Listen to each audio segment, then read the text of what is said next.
The night Ethan Brooks walked out of the dark and into the firelight, nobody moved, not one man. 47 veteran bikers, men who had buried brothers, survived wars, carried knives longer than most people carry wallets. And every single one of them went completely still. The boy was 8 years old, maybe 80 pounds soaking wet. He stood at the edge of the fire's reach like he'd walked out of the mountain itself, backpack hanging off one shoulder, eyes dry but hollow in the way only children who've stopped expecting rescue look hollow. He stared across the flames directly at Gideon Mercer, at the scar. And what he said next cracked something open in the chest of every man present that would not close again for a very long time. Sat. Before this story goes any further, if you've never been to this channel before, hit that subscribe button right now, because the story you're about to hear is the kind that follows you home. Drop a like if you want more, and tell me in the comments what city and country you're watching from. I want to see exactly how far this story travels. Now, let's go back to the beginning. The annual memorial ride for the Iron Vale Motorcycle Club always ended the same way. Engines off, bottles open, fire built high enough to push back the October cold that came down hard off the Crestfall Mountains every year around this time, like the season had a grudge. 47 men gathered in the clearing behind what used to be the Harlan County Mining Company before the company dissolved and the county forgot it existed. Out here, 8 miles from the nearest paved road, past 2 cattle gates and a creek crossing that swallowed a man's front wheel. If he wasn't paying attention, the Iron Vale held space for their dead. They didn't talk much about it. That was the point. You didn't need to announce grief when everyone present already knew what you'd lost. Gideon Mercer sat on the tailgate of an old flatbed truck that belonged to nobody in particular, nursing a cup of coffee that had long gone cold, watching the fire the way he'd been watching fires for 30 years. He was 54 years old. He looked older. The burn scar that ran from his left temple across the ridge of his cheekbone and curved beneath his jaw had faded from angry red to something more like weathered leather over the decades, but it never disappeared. It was the first thing everyone saw when they looked at him. He'd stopped caring about that sometime in his late 30s. Now it was just part of his face, the same way a knot in a fence post was part of the wood. Around him, men drifted between the fire and the line of bikes parked along the tree line. Some talked, some didn't. Rooster Vale was showing somebody a photograph on his phone and laughing too loud, the way Rooster always laughed when he was covering something uncomfortable. Danny Patch Corbin was sitting alone near the creek bank with a bottle of whiskey balanced on his knee, not drinking it, just holding it. Patch did that sometimes. Held things without using them, like the act of holding was enough. Nobody bothered Patch when he got like that. Nobody bothered Gideon either. That was the unspoken contract of the Iron Vale. You showed up. You held the space. You didn't push. Gideon was thinking about Marcus when the boy appeared. He didn't hear footsteps. He didn't hear anything. One moment the tree line was dark, and the next there was a shape moving at the edge of the firelight, hesitant but not stopping, coming forward the way someone moves when they've already decided to do the thing they're terrified of doing. The conversations around the fire didn't cut off all at once. They tapered. One voice, then another, until the only sound was the fire and the distant complaint of the creek. The boy was 8, maybe 9. Brown jacket 2 sizes too big, jeans with a torn knee, boots that were the right size but the wrong kind, rubber-soled, cheap, the kind you buy at a gas station because they're all that's left. He carried a backpack on one shoulder, and he walked with the stiff, careful posture of a child who had been walking for a very long time and was not going to let anyone see that his feet hurt. He stopped at the edge of the firelight. He looked around the circle of men, all those beards, all that leather, all those eyes. And he didn't flinch. That was the thing. Gideon noticed it immediately. Most adults flinched when they walked into a gathering of Iron Vale members for the first time. This child looked around like he was conducting a quiet inventory and had already decided none of it was going to stop him from doing what he came to do. Then his eyes found Gideon, and they stayed there. He crossed the clearing without being invited. Nobody stopped him. The men parted without quite meaning to, the way water moves around something solid. He walked until he was standing 4 feet from the tailgate, and he looked up at Gideon with eyes that were dark brown and completely exhausted and said nothing for a moment. Gideon set down his coffee. "You lost?" he said. The boy shook his head once. He was staring at the scar.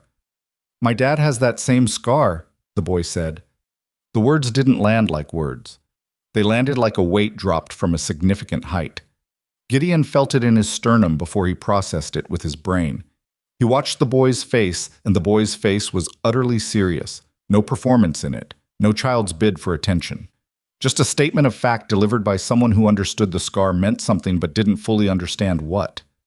Nobody spoke. Rooster's phone screen had gone dark. Patch had set down his whiskey bottle. Every man present was now facing this direction, and the air had changed texture the way air changes right before weather rolls in off the mountains. "What's your name?" Gideon said. It wasn't quite a question. "Ethan. Ethan Brooks." "Where's your mother, Ethan?" "She died when I was 4. No hesitation, no emotion either, not because he didn't have any, but because that particular fact had been processed into something he could say cleanly. "My dad raised me." "And where's your dad?" Ethan put the backpack down on the ground between his feet, unzipped it with the slow, careful movements of someone who had been taught to be precise. He reached inside and pulled out something wrapped in a blue bandana and held it out. Gideon looked at it. He didn't take it yet. "What's that?" "A photograph," Ethan said. "My dad told me if something happened to him, I was supposed to find the Iron Veil. He said to ask for Grimm. He said Grimm would know what the photograph means." The name Grimm hadn't been used in this club since Gideon was 32 years old. It was not a name anyone outside this membership would know. It was not a name that appeared in any public record. It was the kind of name that lived only in the memory of men who had been present for a specific period of time. And those men numbered in the dozens rather than the hundreds, and most of them were dead. Gideon reached out and took the bandana. He unwrapped it. The photograph was old. Not antique old, but 20 years old, printed on the thick glossy paper of a different era, slightly faded at the edges. It showed 2 men standing in front of a motorcycle. One of them was Gideon, younger by 2 decades, thinner, the scar fresh and red and brutal. He was grinning in the photograph, which was notable because Gideon rarely grinned. The man standing next to him was harder to look at. The left side of his face had been burned, not as severely as Gideon's, but badly enough to recontour the jawline, to change the architecture of the cheek. He had his arm around younger Gideon's shoulder. He was also grinning. They both had the look of men who had recently survived something terrible and found it funny, which was a particular kind of look that only comes from a very specific type of brotherhood. Gideon's hand tightened on the photograph. The man beside him in that picture was Marcus Webb. Marcus Webb had been dead for 20 years. Gideon looked up from the photograph. He looked at Ethan's face, at the bone structure, at the jaw, at the dark brown eyes. "Where did your father get this photograph?" he said.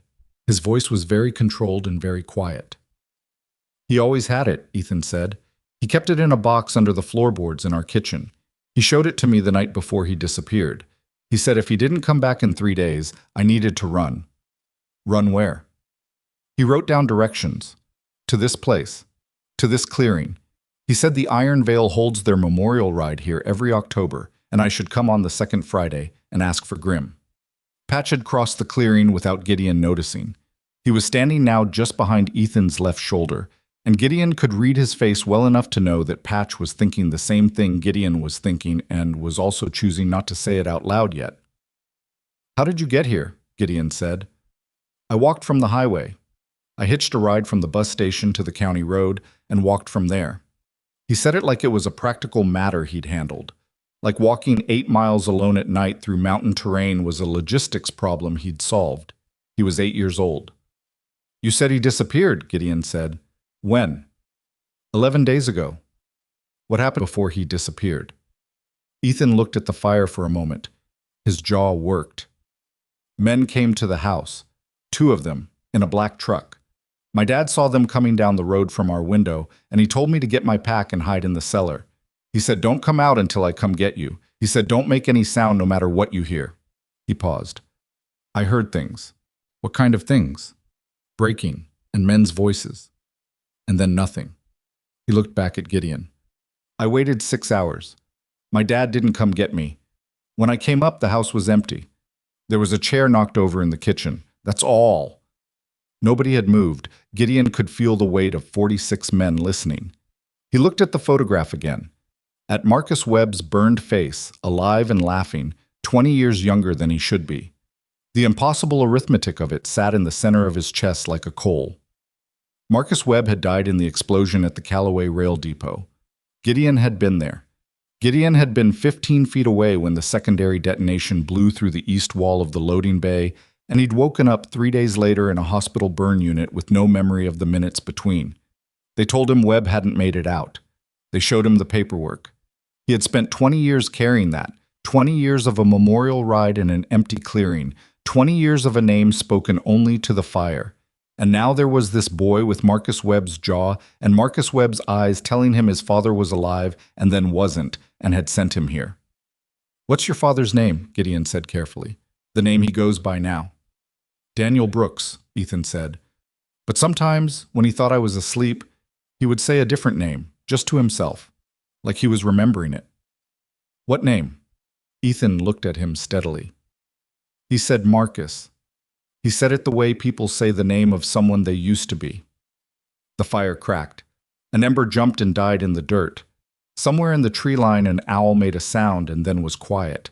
Gideon folded the photograph along its original crease and held it in his closed fist and looked at this exhausted child who had walked 8 miles in the dark to find a club of men he'd never met, because a man who called himself Daniel Brooks had sent him here and given him directions and told him to find Grim. There were things that didn't add up and things that added up too precisely. Both of those conditions alarmed him in different ways. "Rooster," he said, without raising his voice. "Yeah." Rooster was already beside him. "Start a perimeter check. I want eyes on the road in both directions. Quietly." Rooster nodded and was already moving, touching shoulders, dispatching men without spectacle. Within 90 seconds, 8 riders had drifted to the edge of the clearing. Gideon looked at Ethan. "Are you hungry?" The boy hesitated for only a moment, the hesitation of a child who'd been told not to be a burden, and then nodded once. "Come here," Gideon said. He climbed off the tailgate and put his hand briefly on the boy's shoulder, not gripping, just contact, guiding him toward the camp table where someone had left food wrapped in foil. "Eat something. Then you're going to tell me everything your father ever told you about the men in that black truck." Ethan sat down at the table and unwrapped the foil and started eating with the focused efficiency of someone who hadn't eaten all day, maybe longer, and Gideon stood back and looked at the photograph one more time in the firelight. Marcus Webb's burned face smiled back at him from across 20 years. Alive, that smile said. All this time.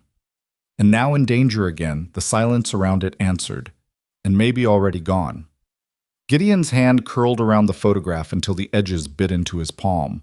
He breathed through his nose, slow, the way he'd learned to breathe through things that wanted to crack him open before he was ready to be cracked. He had questions. He had 46 men who trusted him to know what to do with those questions. He had a child eating cold camp food 12 feet away who had walked through the dark alone because there was nobody left to walk for him. He would handle the questions one at a time. The first question was the one he kept returning to, the one that sat heaviest in his gut while Ethan ate and the fire burned down and Rooster's men moved quietly through the shadows at the tree line. If Marcus Webb had been alive all this time, if this boy's father was truly who Gideon believed he might be, then someone had worked very hard to ensure Gideon believed otherwise. Someone had constructed a death that wasn't real and a disappearance that was. Someone had spent 20 years maintaining that fiction. And in the last 11 days, something had caused that fiction to collapse. The question wasn't why Marcus Webb had run. The question was who had finally found him. Ethan finished eating and set down the foil and looked up. "You knew him," the boy said. Not a question. Gideon looked at him for a long time. "I thought I did." "Did he trust you?" "Once. A long time ago, he trusted me more than anyone." The boy seemed to weigh that. He reached back into the pack at his feet and produced something else. A small folded piece of paper, handwritten, the ink slightly smeared at one corner like it had been written fast or in poor light. "He left this for you too," Ethan said. "He said don't open it until I'm sure it's really you. He said you'd know you were really you because of the other name." Gideon took the paper. "The other name. The name you called each other when you were riding. He said only you two knew it. He said if you know it, say it before you open the letter." Gideon stood very still. The fire was burning lower. The night around the clearing had deepened. He knew the name. It came back without effort, the way the truest things always come back. Not retrieved, just present, always present, just waiting for the moment you turn toward them. He said it quietly, just above a whisper, just loud enough that the boy could hear but nobody else. Ethan's face changed, just slightly, just enough. He nodded once and looked at the paper in Gideon's hand and said, "He said he was sorry. He said he's been sorry for 20 years and there wasn't a day he didn't think about fixing it." Gideon unfolded the letter. He read it. He read it a second time. Then he looked up, past Ethan, past the fire, toward the darkness at the far end of the clearing where Rooster had just reappeared from the tree line moving fast. Not running, because Rooster had learned long ago that running in front of the others changed the temperature of a room, but moving with the compressed urgency of a man who had just seen something that needed addressing immediately. Rooster reached him and dropped his voice to just above nothing. "There are 2 vehicles sitting dark on the county road, half-mile out. They were there when we checked. They haven't moved. No lights, no engine noise." "How long?" "No way to know. Could have been there before we arrived." Gideon looked down at the letter in his hand. At the last line Marcus had written, underlined twice, the pen going back over it hard enough to nearly score the paper. "They followed the boy." "I'm sorry. They always find the boy." Outside the safe circle of firelight, in the deep autumn dark of the Crestfall Mountains, something was already closing in. And Ethan Brooks, who had walked 8 miles through the dark to find these men, had no idea he had not walked here alone. Gideon folded the letter and put it inside his vest, against his chest, where he'd carried things that mattered for 30 years. He looked at Rooster. "How many men do we have who are clear to ride?" "All of us." "How many who aren't drinking?" Rooster paused. 22. "Get them on their bikes, quietly. No lights until I say." He turned back to the camp table where Ethan was watching them both with the focused attention of a child who had learned that watching adults carefully was a survival skill. "You, come with me." Ethan stood immediately. No argument, no questions. He picked up his backpack and followed. Gideon moved to the far side of the flatbed truck, away from the fire, where the dark was thick enough to give them cover. He crouched down to the boy's eye level, which cost him something in his left knee, an old injury that announced itself in cold weather. He ignored it. "The men outside on the road," he said, quietly. "Have you seen a black truck following you before today?"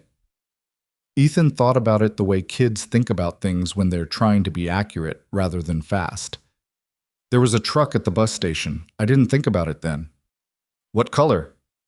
"Dark. Maybe black? Maybe dark blue." "Did anyone approach you?" "No." "Did anyone look at you?" Another pause. "There was a man near the ticket window. He wasn't buying a ticket. He was just standing there with his phone. He looked at me once." Ethan's eyes went flat for a moment. "He had the same kind of look as the men who came to our house." "What kind of look is that?" The boy met his eyes. "Like they're not angry at you, like you're just a problem they've been assigned." Gideon held that in his chest for a moment. He nodded once, slowly, more to himself than to the boy. "Okay." He straightened up and turned to find Patch standing 3 feet behind him, which was par for Patch. The man moved like weather, present before you noticed the approach. "Thoughts," Gideon said. Patch pushed tobacco into his cheek and worked it for a moment. "The letter says they followed the boy. If they wanted the boy, they had multiple opportunities between whenever he left the house and now. They haven't moved on him. Which means they're not here for the boy." Patch's eyes went to the tree line and back. "They're here to see where the boy goes, who he talks to, what he hands over." He looked at Gideon's chest, where the letter was. "They want to know what he's carrying." Gideon thought about that. "So we've already given them something. We've given them confirmation that whatever Brooks left behind is now in the hands of the Iron Veil." Patch's voice was the same temperature as the air, cold and factual. "That changes the math on what they do next. Changes it how. Watching stops being enough. The fire behind them had been fed by someone, the flames pushed back up against the dark, and in its light Gideon could see Danny Morales checking his bike's tire pressure with the same calm focus he brought to everything, and Keene brothers talking close together, and Teddy Vance pulling on his jacket with the kind of deliberate slowness that meant he was angry and was handling it. These men had not been told what was in the letter yet. They didn't know about Marcus. They knew there were vehicles on the road and a child who shouldn't be here, and that was enough for them to shift into a different mode. That was the Iron Veil. You didn't need a briefing. You read the room and you moved. Gideon walked to the center of the clearing. "Listen up," he said. Not loud. He'd never needed to be loud. "We've got unwanted company on the county road. We're going to relocate and we're going to take the boy with us. Anybody who has a problem with that can say so now." Nobody said anything. "We're going to the Kimball property. Rooster knows the back route. No lights until we're past the creek crossing. We run quiet and fast, and we don't bunch up." He looked around the circle of faces, all those weathered and damaged and loyal faces. "Questions?" Teddy Vance raised his chin. "The boy ride with you?" "Yes." "You going to tell us who he is?" "When we're clear." Teddy held his gaze for one more second, then nodded and walked toward his bike. That was what 30 years of trust bought you. The space to say when we're clear and have it accepted. Ethan was at Gideon's elbow. "I can't ride a motorcycle." "You're riding with me." He looked down at the boy. "You ever been on one before?" "No." "You're going to hold on, and you're not going to let go for any reason. If I lean, you lean with me. Don't fight it." He met the boy's eyes. "Can you do that?" "Yes." There was no bravado in it, no false courage, just the flat readiness of a child who had already done harder things today than most adults managed in a year. Gideon felt something shift in his chest that he wasn't going to examine right now. The bikes came alive one at a time, low and rolling, engines kept down below their full voice. 22 riders moving through a mountain clearing in near darkness, and even at this reduced register, the combined sound was something you felt in your spine. Ethan stood very still beside Gideon's bike and listened, and Gideon watched him listen, the boy's face changing as the sound wrapped around him, something in his expression that was almost recognition. Gideon pulled on his helmet and handed the spare to Ethan. It was too large. He tightened the chin strap as far as it would go.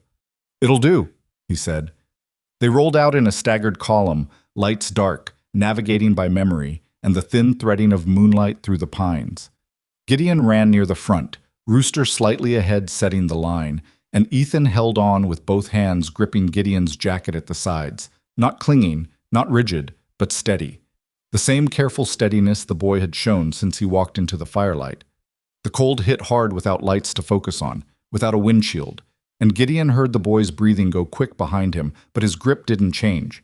They made the creek crossing without incident, then the old logging road, then the back approach to the Kimball property, which was a cluster of outbuildings and a main house that had belonged to a woman named Carol Kimball, who had died 3 years ago and left the property to her nephew, who lived in Phoenix and had given the Iron Veil a standing arrangement in exchange for keeping the place from being stripped of its copper and lumber. The main house was cold inside. Someone lit a gas lantern. Someone else found the wood stove and had it lit in under 4 minutes. The men moved through the rooms with the efficient quietness of people who had shared tight spaces before and knew how to fill them without crowding each other. Gideon sat Ethan at the kitchen table and put a blanket over his shoulders and poured water from a canteen into a tin cup. Then he called the inner circle. There were 6 of them, including him. Rooster, Patch, Teddy Vance, Danny Morales, and a man named Cal Evers, who almost never spoke but had a gift for seeing the shape of a problem that the others sometimes missed. They gathered around the kitchen table with Ethan still at it, because Gideon had decided the boy would hear all of this. He'd earned it. Gideon put the photograph on the table. He let them look at it. Nobody spoke for a long time. It was Cal who finally said something. "That's Marcus Webb." "Yes." "Marcus Webb is dead." "That's what we were told." Gideon put the letter on the table beside the photograph. "The boy's father left this for me. His name is Daniel Brooks. He's been living under that name for roughly 19 years. He paused. "His son is sitting right here. Look at his face." They looked at Ethan. Ethan looked back at them without flinching. Rooster swore quietly. Teddy Vance sat back in his chair. Danny Morales picked up the photograph and held it closer to the lantern. "The scar matches," Danny said. "The bone structure matches," Patch said. "The eyes," Cal said. "Just that. The eyes." Gideon sat down. "Marcus didn't die in the Callaway explosion. Someone helped him disappear. Someone made sure we believed he was dead and kept him running for 20 years, and 11 days ago something broke down in that arrangement, and men came to the house and took him." He stopped. "Or he ran before they could." "Which?" Rooster said. "The letter doesn't say. The letter says protect the boy and that there's something inside an engine." He read from the letter, holding it to the lantern light. "The evidence is in the primary engine case of the 1989 Shovelhead. You know the one. I hid it the same way you taught me to hide things. Get the boy somewhere they can't reach and then go find the engine. Don't let them connect the dots before you do." Silence. Then Teddy said, "What 1989 Shovelhead?" Gideon lowered the letter. There was a specific weight behind the next thing he was going to say, and he was aware of it, pressing against the inside of his ribs. 20 years ago, Marcus and I built a custom engine together. A Shovelhead he'd pulled from a wreck and completely rebuilt. We spent 3 months on it." He stopped. "When he died, when I thought he died, I couldn't touch it. I put it in storage. I've been paying storage on it for 20 years. The room was very still. "You've had it all along," Patch said carefully. "I've had it all along." Rooster's face went through something complicated. "So whatever he hid it in something he knew you'd keep. He hid it in something he knew I couldn't get rid of." Gideon picked up the letter and folded it. "He knew me." Ethan had been listening to all of this with his hands wrapped around the tin cup and his eyes moving between the men without hurry. Now he said, "He talked about the engine, sometimes. He'd say, 'The Shovelhead will outlast everything.' He'd say it like it was a joke." His brow furrowed. "It wasn't a joke." "No," Gideon said. "It wasn't." Cal spoke for the second time. "Where's the storage unit?" "Brantford, about 60 miles. "And the vehicles on the road? Are they still at the clearing?" Rooster answered. "I've got Keen running a trail check. If they moved, we'll hear." As if in answer to that, a phone buzzed on the table. Rooster looked at it. His face didn't change in the way faces don't change when something confirms what you were afraid of. He looked up. "They moved. Left the county road approximately 20 minutes after we did." He paused. "They're not at the clearing. No one knows where they went." Which meant they could be anywhere. Which meant the 60 miles between here and Brantford was 60 miles on roads that belonged to no one. "We go tonight," Gideon said. "That's what they'd expect," Teddy said immediately. "Yes. So we shouldn't. Or we go expecting them to expect it, which changes how we go." Gideon looked around the table. "I want 2 riders ahead as scouts. I want Ethan in the middle of the column, not accessible from either end. I want someone with eyes on the storage facility before we approach. And I want Patch with the boy, at all times." He looked at Patch. "All times." Patch nodded once. Ethan was looking at Gideon. "You think my dad left proof of something in that engine?" "I think that's what the letter says." "Proof of what?" Gideon exhaled through his nose. Outside, the wind had found the gap under the house's front door and was pushing a cold, thin sound through it. A log in the stove shifted and settled. "Your father knew something about the Callaway explosion, about what caused it and why." He said it carefully, measuring what an 8-year-old could hold. "He's been hiding because the people responsible for it have been making sure no one can prove what happened. And they've been looking for him. Yes, for 20 years. Yes." Ethan turned the tin cup in his hands. He looked at the photograph, at the 2 scarred faces grinning in the old light. When he looked up, his face had a quality to it that was startlingly adult, not performed maturity, but actual comprehension, the kind that comes when a child has had too many real things happen to them, and has had to build understanding faster than children should. "So if they find what he hid, then there's no reason to keep him alive," Gideon said. He said it because the boy already knew it. Saying it to a child's face was one of the harder things Gideon had done in recent memory, and he had done some hard things, but the boy needed to hear it spoken plainly so it couldn't expand into something worse in the silence. "Which is why we get there first." Ethan put down the cup. "Let's go." It took 12 minutes to get 22 riders ready to move. In those 12 minutes, Gideon stood outside on the Kimball Properties porch and smoked one of the 3 cigarettes he permitted himself per day and thought about Marcus Webb. He thought about the way Marcus had always known things about engines that Gideon had to learn. The way he could hear a valve problem at 30 meters. The way he'd rebuilt the Shovelhead with the same slow precision he brought to everything. Not perfectionistic, just thorough, like he understood that the things you built carefully were the things that lasted. 3 months. Gideon's hands inside that engine case, both their hands, oil-stained and cold, in a rented garage on Ferris Street in a city neither of them lived in, working on a machine that Marcus had chosen specifically because it was old and undervalued and capable of something most people couldn't see in it. That was Marcus. Finding the worth in overlooked things. He'd hidden something in it.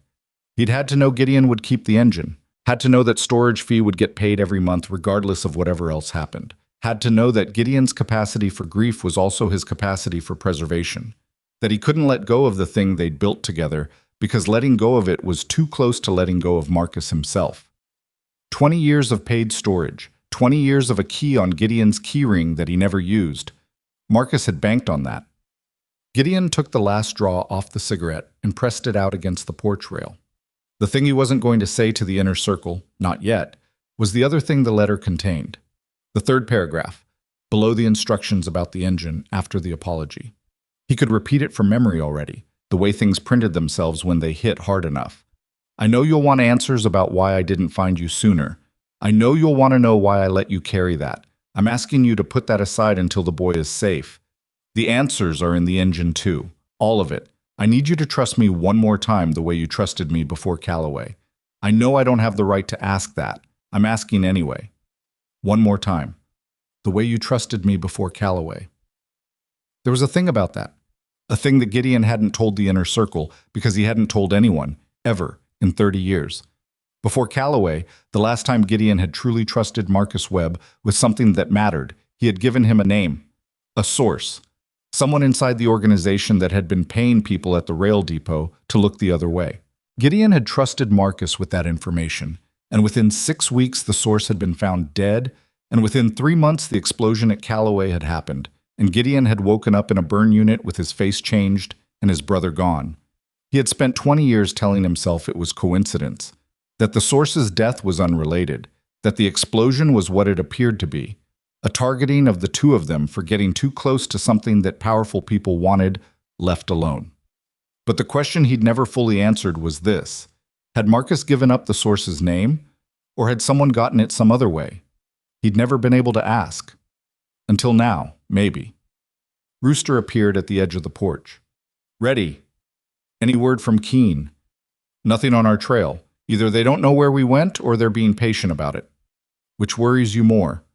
Rooster was quiet for a moment. The patient ones. Yeah. Gideon moved toward his bike. Me too. The column moved out into the mountain dark, 22 engines running low, lights on now because the back routes were behind them, and the county road required it, and also because a column of dark motorcycles on a public road was its own kind of problem.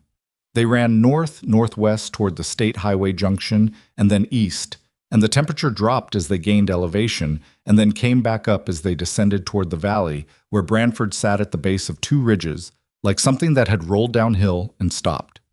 Ethan rode behind Gideon with the same locked grip steadiness as before, and about 20 miles out, Gideon felt the boy shift slightly, and heard him say something into the wind that was snatched away immediately. He didn't ask him to repeat it. Some things needed to get said into the wind with no expectation of being heard. They were 40 minutes out from Branford when the scouts called back. Rooster held his phone to his ear for 12 seconds and then fell back along the column until he was riding beside Gideon. He didn't need to use the radio.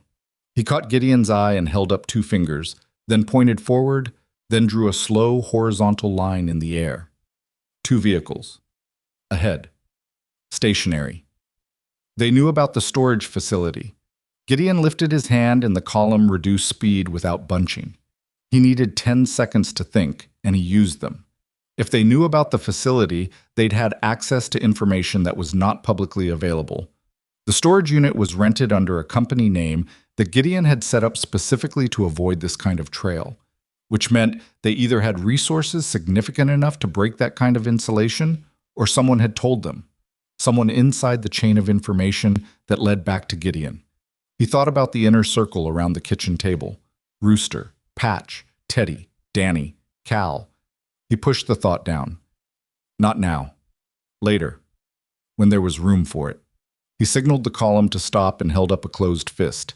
Engines idled.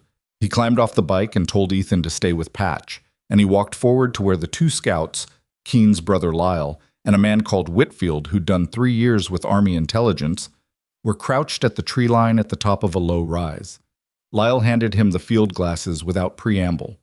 2 dark SUVs, parked opposite sides of the access road to the storage complex, approximately 100 yards from the facility gate.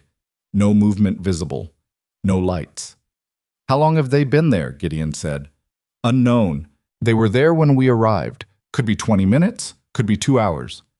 "They're not going in," Whitfield said. "They could have breached that gate in under a minute. They're waiting." "For us," Gideon said. "For you specifically, I'd guess." Gideon lowered the glasses. The facility was a 2-acre rectangle of orange sodium vapor light surrounded by chain link and camera housings, and in the center of it, in Unit 44, was a 1989 shovelhead engine that had been sitting in its crate for 2 decades. And apparently the people in those SUVs knew that, and were waiting for Gideon to come collect what was inside it, which meant the engine and whatever Marcus had hidden in it was simultaneously the most important thing in the most dangerous place. He walked back to the column. Patch was beside Ethan, one hand light on the boy's shoulder, talking to him in the low, even voice Patch used when he was keeping someone calm, without making the keeping calm obvious. Ethan was listening, but watching Gideon come back, and the moment Gideon reached them, Ethan straightened up with the backpack on his shoulder and the look on his face that said he already understood that something had changed. "They're there," Gideon said.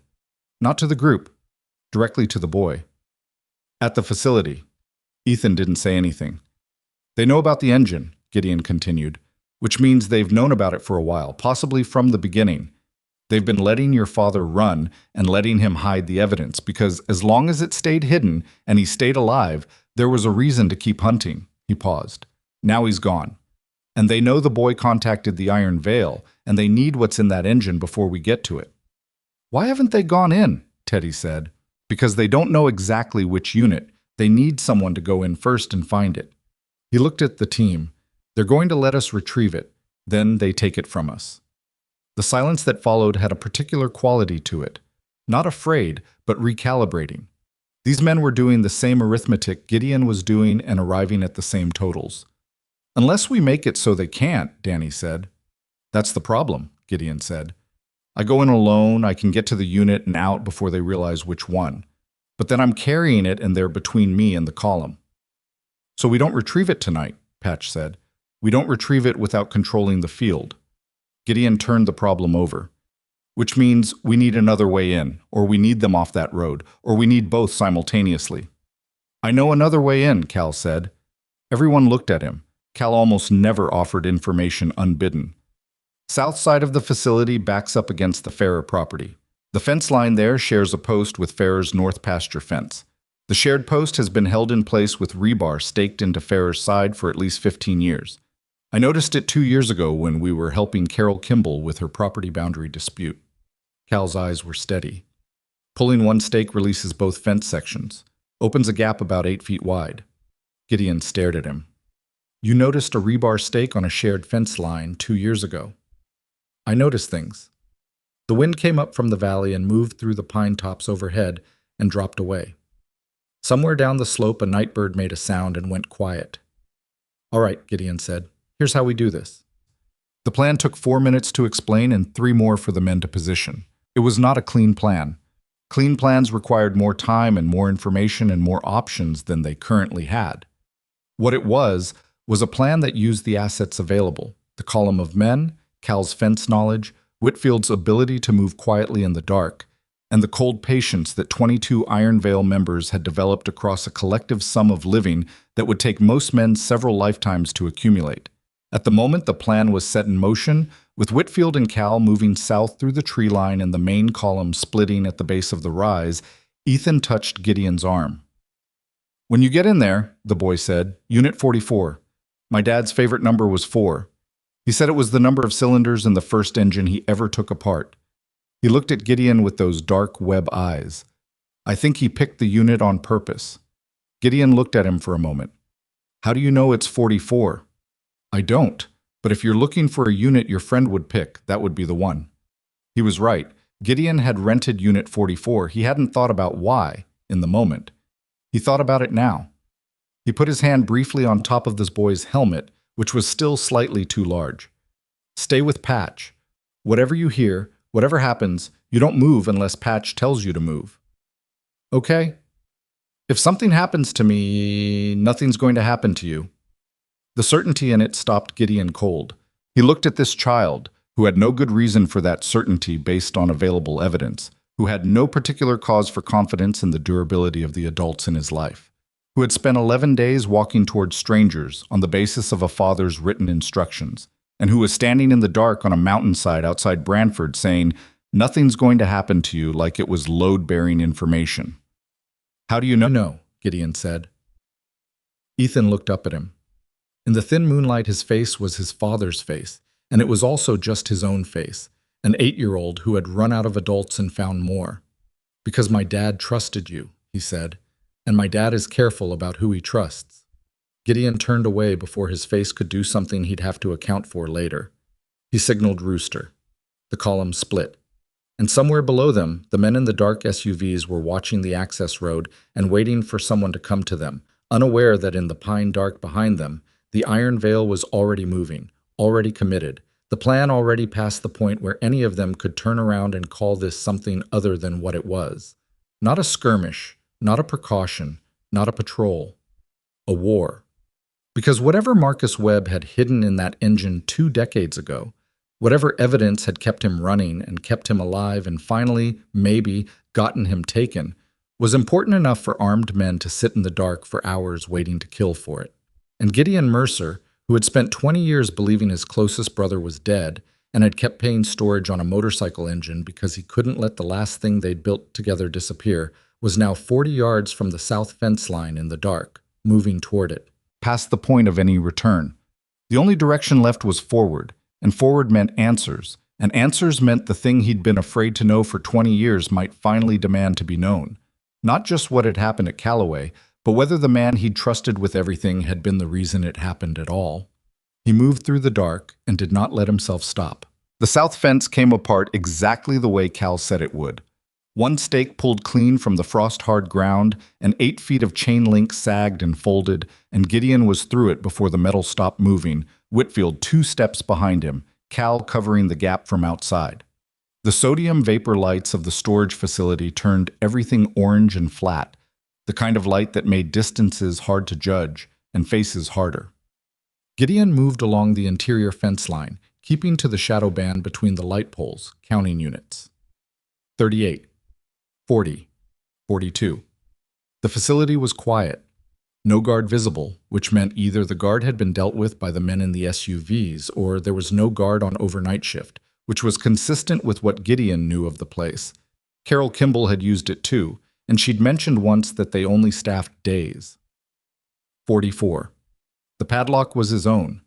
He'd put it there himself 17 years ago when he'd moved the engine from a garage in Ferris City because the garage owner was selling the building and Gideon had needed somewhere permanent. He'd driven up alone on a Tuesday in November with the crate loaded in a borrowed truck, and he'd put it in Unit 44 and locked it and driven away and not come back. The key was on his ring because he'd never taken it off. He'd thought about it once, about 4 years in, when the grief had compressed itself into something more like scar tissue than open wound. He'd thought about taking the key off the ring the way you eventually take off a wedding ring when the marriage is long enough finished. He hadn't. He'd told himself it was because the storage fee needed managing. He'd known it was something else. The lock opened on the first try. The unit was 10 by 15, concrete floor, corrugated metal walls that amplified the outside cold. The crate was against the back wall where he'd left it, wood slats slightly darkened with age. The stenciling on the side still legible. Engine assembly. Fragile. This side up. He hadn't bothered with a false label. Nobody looking for a motorcycle engine would be thrown off by a crate that said it contained one. Whitfield stood in the unit doorway, watching the lane between units, one hand on his jacket where his weight sat differently than it would if the jacket were empty. Gideon pulled the utility knife from his belt and worked the crate slats. They came off in order, the way things come off when they've been properly assembled. No resistance, just the soft pull of old nails from dry wood. Inside was the engine, wrapped in oilcloth, nested in foam padding that had compressed over the years but held its shape. He peeled back the oilcloth. The engine was exactly as he'd left it, except his hands moved over the primary case. The left side panel, which he and Marcus had machined themselves from a stock piece because the original had cracked during disassembly, was fastened with 4 bolts rather than 3. He'd noticed at the time that Marcus had added an extra bolt, and Marcus had said it was for stability on the lower mount, and Gideon had accepted that because Marcus knew engines the way Gideon knew roads. Instinctively, with authority. The 4th bolt was not a bolt. It looked like a bolt. It had a bolt head. But when Gideon applied the wrench he'd pulled from the crate's side pocket, Marcus had packed a tool roll. Of course he had. The head turned freely for 3 rotations, and then stopped, and the whole fastener came out in 2 pieces, upper and lower, a hollow sleeve with the threading on the lower end and a waterproof cavity in the upper half, roughly the diameter of a thumb. Inside the cavity was a metal cylinder about 3 inches long, sealed at both ends with rubber gaskets that had dried but held. He turned it in his fingers. It had weight. Not heavy, but dense. Whatever was inside was more than paper. He started to open it. "Gideon," Whitfield's voice. Flat. Urgent without being loud. Gideon closed his hand around the cylinder and was on his feet in the same motion. He moved to the doorway. 3 men coming from the north end of the unit lane, moving fast and without the kind of caution that suggested they didn't know exactly where they were going. One of them had something in his right hand that was not a flashlight. "They know the unit," Gideon said. "Yeah." There was no time for the question of how. Gideon pocketed the cylinder and pulled the unit door down as far as it would go without latching, and they moved south along the lane, away from the approaching men, keeping to the right-hand shadow. He pulled his phone and sent Rooster 2 words, "Move now." They reached the south gap with 17 seconds to spare, maybe less. Cal pulled the fence section back and they were through and into the pines and moving uphill before the sound of the unit door being forced reached them from below. Gideon didn't stop moving. The cylinder was in his jacket pocket and he kept his hand on it through the fabric, not squeezing, just present, just making sure. They reached the column on the high side of the rise. The bikes were already positioned to move, Rooster's hand signal visible even in the dark, and Ethan was on Gideon's bike with Patch standing beside it. And when Gideon emerged from the tree line, the boy's first action was not to look relieved, but to look at Gideon's jacket pocket. He'd seen. Somehow the boy had understood and seen. "You got it," Ethan said. "I got something." Gideon was already swinging onto the bike. "We move, fast, lights on." The column erupted, all 22 engines at once, full throttle, coming out of idle, in a wave of sound that rolled down the valley like thunder, displaced from sky to ground. They hit the access road and turned west, and Gideon could see in his mirror the gate of the storage facility and one of the SUVs pulling forward onto the road behind them, lights coming on, not hiding anymore. They ran. 60 miles an hour on the valley floor, then 70 as the road straightened. The SUV dropped back but didn't stop following. A second set of lights appeared from a side road half a mile behind the first, and Gideon watched his mirror and did the arithmetic. 2 vehicles, 22 bikes, open road in the dark, and somewhere ahead a decision point about which direction gave them the most options. Rooster pulled alongside him and pointed north. Gideon nodded. North was the Hendricks Pass, which was a state road that looked like a highway on a map, but behaved like a goat track above 5,000 feet, especially in October when the frost made the curves treacherous for anything with 4 wheels and center of gravity problems. For motorcycles running single file in the hands of men who'd taken that pass in conditions that would make a reasonable person stay home, it was the better option. They went north. The SUVs followed to the pass entrance, and then the first one slowed. Gideon watched it in the mirror, watched it make the first switchback, and then brake. Watched the lights fall back, and then stop. The second vehicle pulled up beside the first. They sat at the base of the pass and watched the column of red tail lights climb the mountain and disappear. 20 minutes later, on the far side of the pass, Gideon pulled the column into the parking lot of a closed lumberyard, and they stopped and he let the engines die one by one. He needed light. He needed 4 minutes. He needed to know what was in the cylinder before he made any more decisions about where to take this. Rooster had a tactical flashlight. Gideon took it and sat on the lumberyard's loading dock with the cylinder and the inner circle gathered around him and Ethan standing at the edge of the circle, and he opened the rubber gaskets with the utility knife and tipped the contents into his palm. A micro SD card. A folded slip of paper, thin as onion skin, covered in handwriting so small it required the flashlight held directly above it to read. He read the paper first. It took him 4 minutes. When he finished, he looked up. The inner circle was watching him. Ethan was watching him. The rest of the column had spread out across the parking lot, some smoking, some quiet, some watching the road. He looked at Rooster. "We have a problem," he said. "How bad?" Gideon looked at the paper in his hand. "The Callaway explosion, 20 years ago. It wasn't a hit on us." He stopped. "It was a hit that we were placed into. Someone knew we were going to be there and arranged for us to be there and made sure we were inside the building when the secondary charge went off." The silence that followed was a specific kind, not shocked, because these were not men who shocked easily, but recalibrating. The kind of silence that comes when a story you've told yourself for 2 decades gets its foundation removed. "Who placed us?" Teddy said. "Someone with access to our schedule. Someone who knew where Marcus and I would be and when." Gideon's voice was flat and controlled and cost him something to keep that way. "The paper describes what Marcus found and when he found it. He was approached 2 months before Callaway by a man named Harlan Voss, who represented a financial organization that had been using the rail depot as a clearinghouse for money that had no legitimate origin. Voss knew Marcus was connected to people who were getting close to them. He offered Marcus a deal." "What kind of deal?" Cal said. "Walk away. Take money. Move somewhere else and be someone else." Gideon's jaw tightened. Marcus refused, but he told someone about the approach. He trusted someone with the information, and that person gave it back to Voss. The night air was cold, and the lumberyard smelled of cut pine and motor oil, and nobody moved. "The person Marcus told," Patch said carefully, "is that person named in the paper?" "Yes." "Is it someone in this circle?" Gideon looked at him. He looked at each of them in turn, slowly, because this was the moment and he wasn't going to spend it looking at his hands. "It's not someone in this circle. It's someone who was in the circle 20 years ago and is not anymore." He stopped. "It's someone who we believe died at Callaway." The cold got colder. It seemed to, anyway. It was probably just the wind finding them on the exposed lot. Rooster said it first. "Marcus." "Marcus told me about the approach from Voss," Gideon said.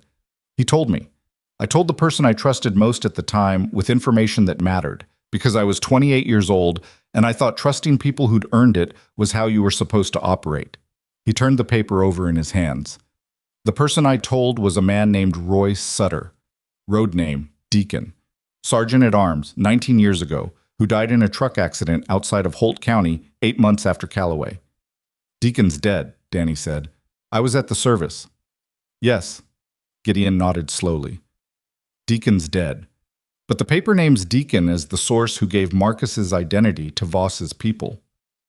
He paused again, and this pause was longer, and in it something shifted in the way a foundation shifts before it shows cracks in the walls.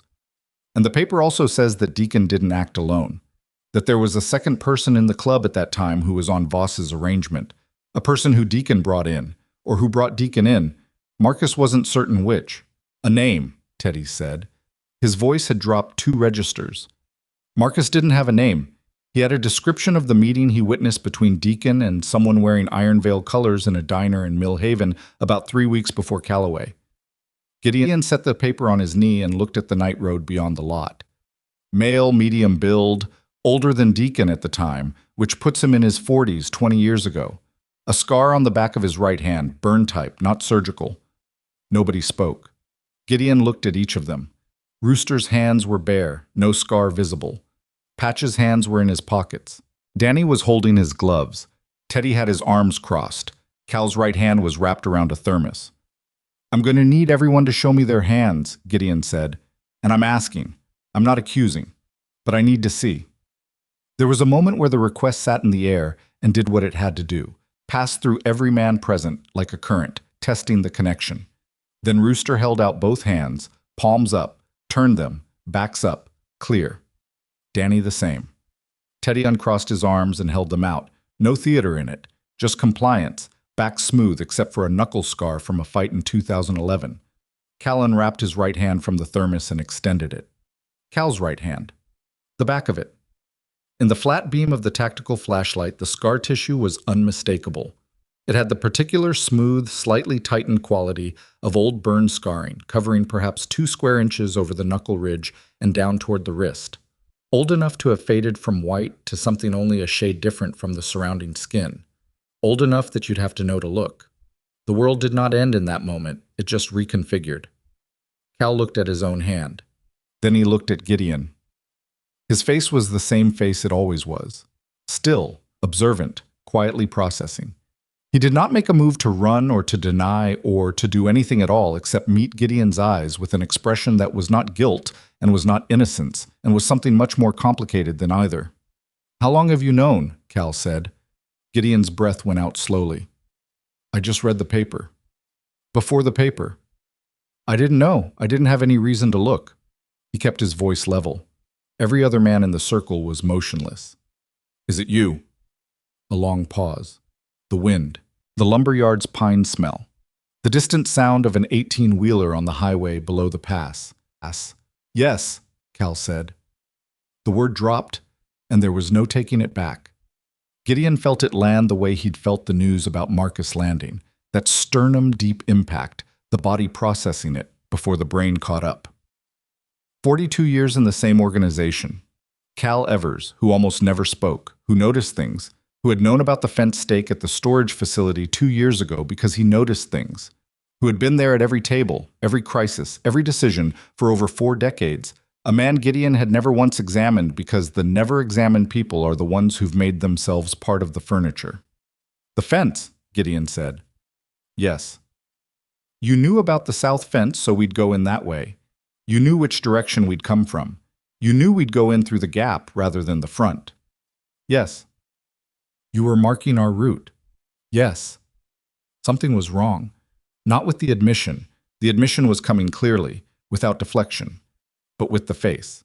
Cal was not a man who admitted things unless he'd decided to admit them, and the deciding had happened before Gideon had read the paper.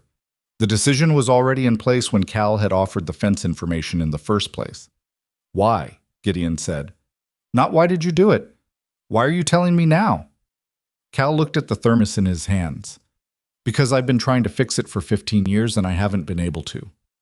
And when the boy walked into the firelight tonight, I knew something was going to come open that I was better off in front of than behind. 15 years of trying to fix it.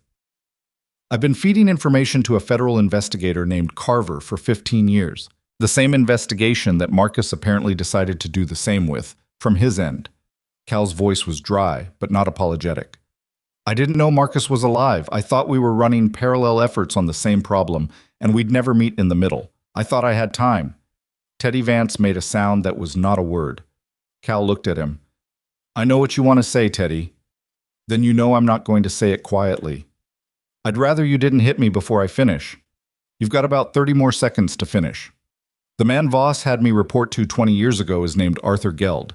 He is currently the Deputy Director of the Regional Federal Organized Crime Task Force. He has been managing the evidence suppression on Callaway from inside the investigation for 20 years. Cal stopped. He's also the reason Marcus had to keep running. Every time Marcus got close to a settlement with an investigator who would listen, Geld found out, and Marcus had to move again. Geld is the ceiling. Everything we've been collecting hits the ceiling and stops. Gideon felt the shape of it assembling. The men in the SUVs. Not Geld's people directly, contractors, but they report to someone who reports to Geld. And they knew about the storage unit because I told them we were going to the Kimball property.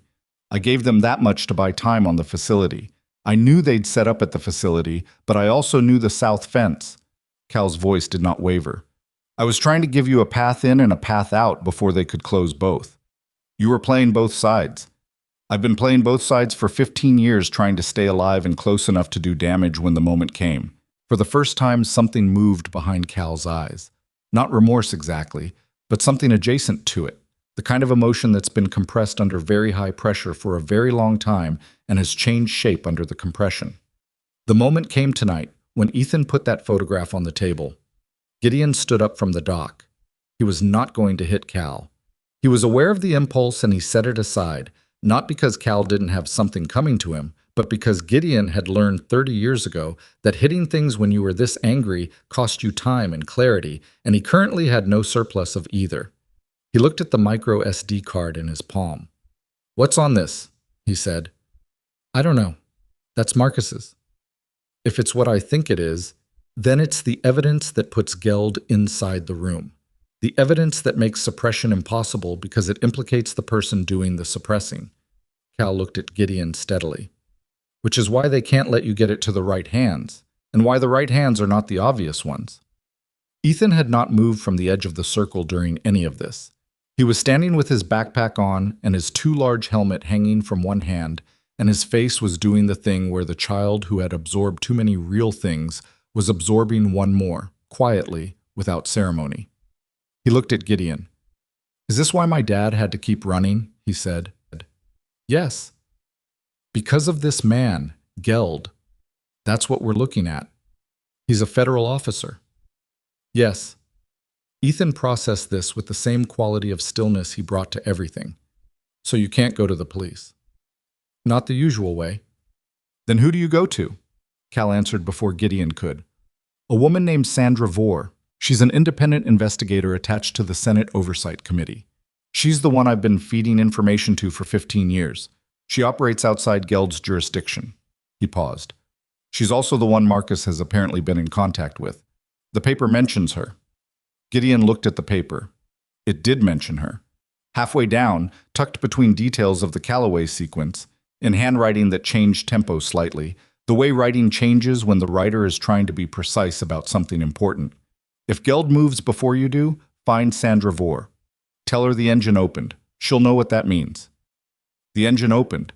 He'd used it as a phrase, not a literal instruction, which meant Marcus and Vore had a code established, which meant Marcus had been in contact with Vore recently enough to establish the code. "When did you last hear from Marcus?" Gideon said to Cal. "I didn't. I never knew Marcus was alive." "Then who told Geld's people that Marcus was active again? That he'd been in contact with the boy's school, or his house, or whatever triggered the escalation 11 days ago?" Cal was quiet for a moment. "Sandra Vore," Patch said. Everyone looked at him. Patch was leaning against the dock railing with his arms folded, and he was looking at Cal with the expression he wore when he'd arrived at a destination ahead of everyone else, and was waiting to see if they'd get there on their own. If Vore is the only outside contact for both Marcus and Cal, and Geld has been managing information for 20 years, and something broke 11 days ago, what breaks something that's been stable for 20 years? "A leak," Cal said. His voice had gone quiet in a new way. "A leak in Vore's operation," Patch said, "which means Vore either has someone inside her network who feeds to Geld, or Vore herself is compromised." "Or Vore flipped," Teddy said. The word hung in the cold air of the lumberyard parking lot with all its implications intact. Gideon looked at the slip of paper. At Marcus's handwriting, the small, precise letters of a man who'd been careful for a very long time. "Find Sandra Vore. Tell her the engine opened. She'll know what that means."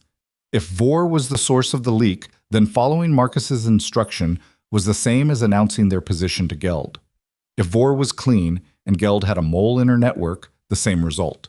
If Vore was fully compromised and had been 4 years, then every piece of evidence Cal had fed her for 15 years was sitting on Arthur Geld's desk right now. And Marcus had sent them to her. Either Marcus didn't know, or Marcus knew something about Vore that made her safe regardless. Or Marcus was writing that note under duress, and the instruction was designed to mislead. 3 possibilities, each of them meaning something different about what was true and what was performance and what was trap. Gideon's phone buzzed. He looked at it. Unknown number. Text message. 4 words. "They took your brother." He stared at the screen. Then a second message arrived, 10 seconds later, from the same number. "Geld has him. Warehouse District, Faro Street. They will kill him at dawn if the card doesn't arrive first. This is not a negotiation. You have 4 hours." Gideon turned the phone so the inner circle could see it. 4 hours. The card in his pocket versus Marcus Webb, who had survived 20 years of running and hiding and building a life for his son inside borrowed names and rented houses, now in a warehouse on Faro Street, Cal's face had gone to something unreadable. Rooster was already looking at his watch. Teddy had uncrossed his arms, and his hands were loose at his sides, which was how Teddy's hands looked when he was past the point of deciding and into the point of doing. Patch was looking at Gideon with the question already formed on his face, not spoken because it didn't need to be. Ethan stepped forward into the center of the circle. He didn't ask permission. He walked into the center and looked up at Gideon with his father's eyes and his borrowed jacket and his gas station boots and his 8-year-old face carrying weight that had no business being there. "My dad said you were the only person he ever fully trusted," Ethan said. "He said if Grim couldn't get him out, nobody could. Your dad said a lot of things that are turning out to be complicated. He also said you were the most stubborn man he ever met, and that was the thing that would save him." Something cracked quietly in the back of Gideon's chest. He didn't show it. He looked at Cal, at Rooster, at Patch, at Teddy and Danny, and the 41 other men arrayed across the lumberyard in the cold October dark. He looked at the text on his phone, at the 4 words that had been sent to his number by someone who knew it, which was its own alarming data point. He looked at the cylinder in his hand with its micro SD card that contained what Marcus had spent 20 years protecting, and at the paper with its handwriting that was also 20 years' worth of careful, patient documentation of a crime that had never been answered for. He thought about the thing the letter had asked him to do, trust me one more time. The man who had given up his name and his face and 20 years of his life to protect evidence that Gideon didn't know existed. The man who had built a child and sent that child through the mountain dark to find the one person he still believed in. The man who is now in a warehouse on Faro Street with 4 hours left. The man who might or might not have been the reason Calloway happened. That question was still unanswered, would remain unanswered until Marcus could answer it himself. Gideon put the phone in his pocket. He put the card in the interior pocket of his vest, beside the letter, beside the photograph, against the same wall of his chest where he'd carried things that mattered for 30 years. "Rooster," he said. "Yeah. Get me Faro Street." Rooster was already on his phone. The men across the lot felt the change and began moving toward their bikes with the particular efficiency of people who don't need the briefing because the temperature of the room has already told them everything. And the temperature of the room said they were going somewhere that was going to require everything they had. And they were going now, and they were not going to stop until whatever needed finishing was finished. Ethan stood beside Gideon's bike. Gideon looked at him. "You stay with Patch." "I know." "Whatever happens at Faro Street, you stay behind the column." "I know." "You don't move for any Gideon," the boy said his name. Not Grim, his name, the one almost nobody used anymore. "Go get my dad." And somewhere between that sentence and the moment, Gideon started the engine, something he had held closed for 20 years opened just slightly, just enough to let a little of the cold out and a little of something less cold in. And he did not examine what that meant because there was no time, and Faro Street was waiting, and Marcus Webb was still alive, maybe, probably, if they moved now, and the only way to know was to go find out. The engines came alive. All of them, together, filling the lumberyard with a sound like controlled thunder, like the earth itself deciding to move. And Ethan Brooks stood in the middle of it with his boots on the cold ground and his father's eyes watching the column form up around him.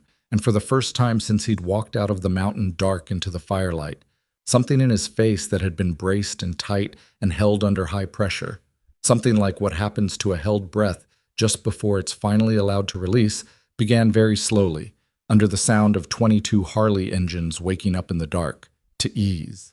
Faro Street was 4 blocks of condemned warehouse infrastructure on the south edge of Brantford that the city had been promising to demolish for 11 years. Gideon knew it. He'd done a debt collection there in 2019 for a man who owed money to someone who owed loyalty to the Iron Veil, and he'd walked those 4 blocks in daylight and noted the layout the way he noted all layouts. Not consciously, not with intent, just the habit of 30 years of moving through spaces where the exits mattered. 3 primary structures. 1 active, 1 gutted, 1 partially collapsed on the north end. Single road in from the east. Rail spur running along the west side, unused, the tracks rusted into the ground. Chain link perimeter, mostly intact, with a vehicle gate on the east approach that had been padlocked the last time he'd been there, but could be driven through without much argument if you had enough momentum and didn't care about the front fork. He had enough momentum. He pulled the column over 3 blocks out. in the shadow of a grain elevator that had been closed since before most of his riders were born, and killed his engine. The others followed in sequence, the sound dying in a wave from front to back, and in the sudden quiet the night sounds reasserted themselves, wind off the valley, the distant complaint of a freight line 2 miles north, and from the direction of Faro Street, light. Not much, not the kind of light that announced itself, the kind that leaked, thin yellow lines at the edges of blacked-out windows, a faint wash at the base of a roll-up door. The active building. Middle structure. Gideon looked at his watch. 2 hours and 40 minutes since the text message. Time moved differently in cold air. Shoulder that had been damaged in a crash in 2008 and never fully finished healing, in the particular exhaustion that comes not from physical effort, but from the sustained compression of making decisions that other people's lives depended on. He gathered the inner circle minus Cal. Cal was present but standing at a deliberate remove, which was his own choice, and which Gideon had neither endorsed nor countermanded. Cal's situation was not settled, and would not be settled tonight, but his information had been accurate on every verifiable point so far, and Gideon had decided to operate on the assumption of partial utility until there was a reason not to. It was not trust, it was arithmetic. Patch spoke first, quietly. 2 vehicles at the facility, 2 at the county road. Text message comes from an unknown number. Whoever sent that text is either inside the operation and taking a risk, or they're outside and watching it. The text knew my number, Gideon said. My number doesn't exist in any system that Geld's people should have access to. Unless they got it from Marcus. Marcus doesn't have my number. He's been dead for 20 years as far as any documentation is concerned. I changed numbers twice in the last decade. Then someone in the current operation pulled it. Someone who's had access to your communication in the last... Patch stopped. He looked at Cal.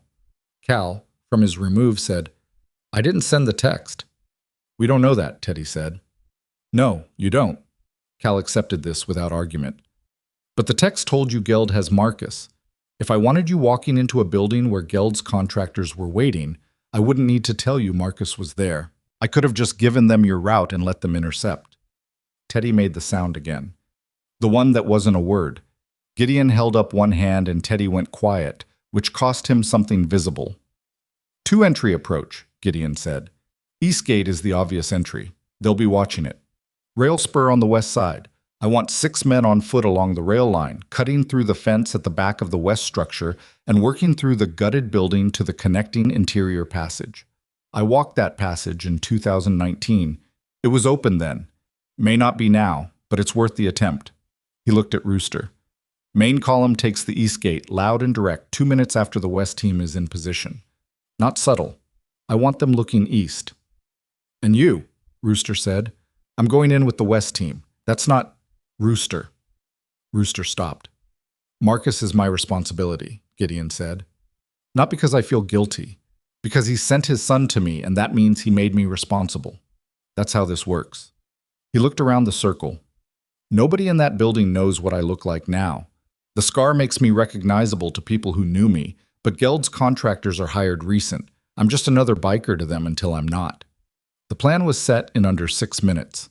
The West team, Whitfield, Lyle Keene, Danny Morales, and 3 others, stripped off their vests and packed them into saddlebags to remove the club identifier and went on foot along the rail line in the dark. Gideon went with them, vest off, moving in the compressed quiet of men who'd learned to make themselves smaller than they looked. He'd told Patch to keep Ethan on the bikes, behind the column, west of the grain elevator. Patch had nodded. Ethan had not argued, which meant either he trusted the plan or he'd understood that arguing was a form of costing time, and either understanding was fine. The rail spur was slick with frost. The ties were rotted in places, the gaps between them irregular, and Gideon moved with his eyes down, testing each step before committing weight, the way you moved on uncertain ground when you were 54 years old and your knee reminded you that it had a long memory for past mistreatment. Whitfield was ahead of him, moving with the ground-eating efficiency of someone who'd done this in places where the stakes were considerably higher and the terrain considerably less forgiving. Lyle Keene was behind, and behind Lyle were the other 3, and no one spoke. The west fence had a section where a section of post had rusted through at its base, and the chain link sagged but held its vertical position through memory more than structure. Danny touched it, and it moved. He looked back at Gideon, and Gideon nodded, and Danny put two hands on the fence and pushed, and it folded inward with a sound that was too loud for the quiet, and then wasn't loud anymore because the wind took it. They went through. The gutted building was 3 walls and a partial roof. The interior open to the sky in 2 places. Concrete floor covered in broken glass and old pallets, and the debris of whatever industrial process had operated there before it became nobody's problem. They moved along the east interior wall toward the connecting passage, which was a 6-foot opening in the shared wall between the gutted structure and the active building, fitted at some point with a roll-up metal door that was currently rolled up, either through disuse or through someone's recent operational choice. Light came through it, not bright, the same thin yellow from a distance, but closer now, and with it came sound. Voices. 2, maybe 3. Not close. And under the voices, barely audible, a sound that Gideon identified after 2 seconds and felt in his hands before he identified it in his brain. A man breathing with damaged ribs. The particular shallow and controlled rhythm of someone managing pain by restricting the depth of each inhale. He'd breathed that way himself after the crash in 2008. You learned it fast because the alternative was a full breath, and a full breath felt like being stabbed. He put his hand on Whitfield's arm. Whitfield stopped. Gideon held up 3 fingers, then pointed through the passage, then moved the fingers in a spread that meant spread and cover. Whitfield relayed it without words, touch and gesture passing back through the line. Gideon went through the passage first. The interior of the active building was a single large space, maybe 8,000 square feet, with the roll-up door on the east end that was the primary entrance. The ceiling was 20 feet, industrial steel, and the sodium vapor work lights hanging from it were doing their inadequate best at illuminating a space that had too many shadows. There were crates along the south wall, old, not recent, the kind of crates that accumulate in abandoned industrial spaces because moving them requires a reason. There were 2 vehicles parked near the east roll-up, a black SUV and a panel van, both facing the door. Near the vehicles were 3 men. 2 were standing. One was sitting on a crate with his back against the wall and his phone out, which meant he was the least alert. Near the center of the space, attached to a structural column by his wrists with what appeared to be zip cuffs looped through a steel bracket, was a man. He was seated on the floor. His jacket was gone. His shirt was torn at the shoulder.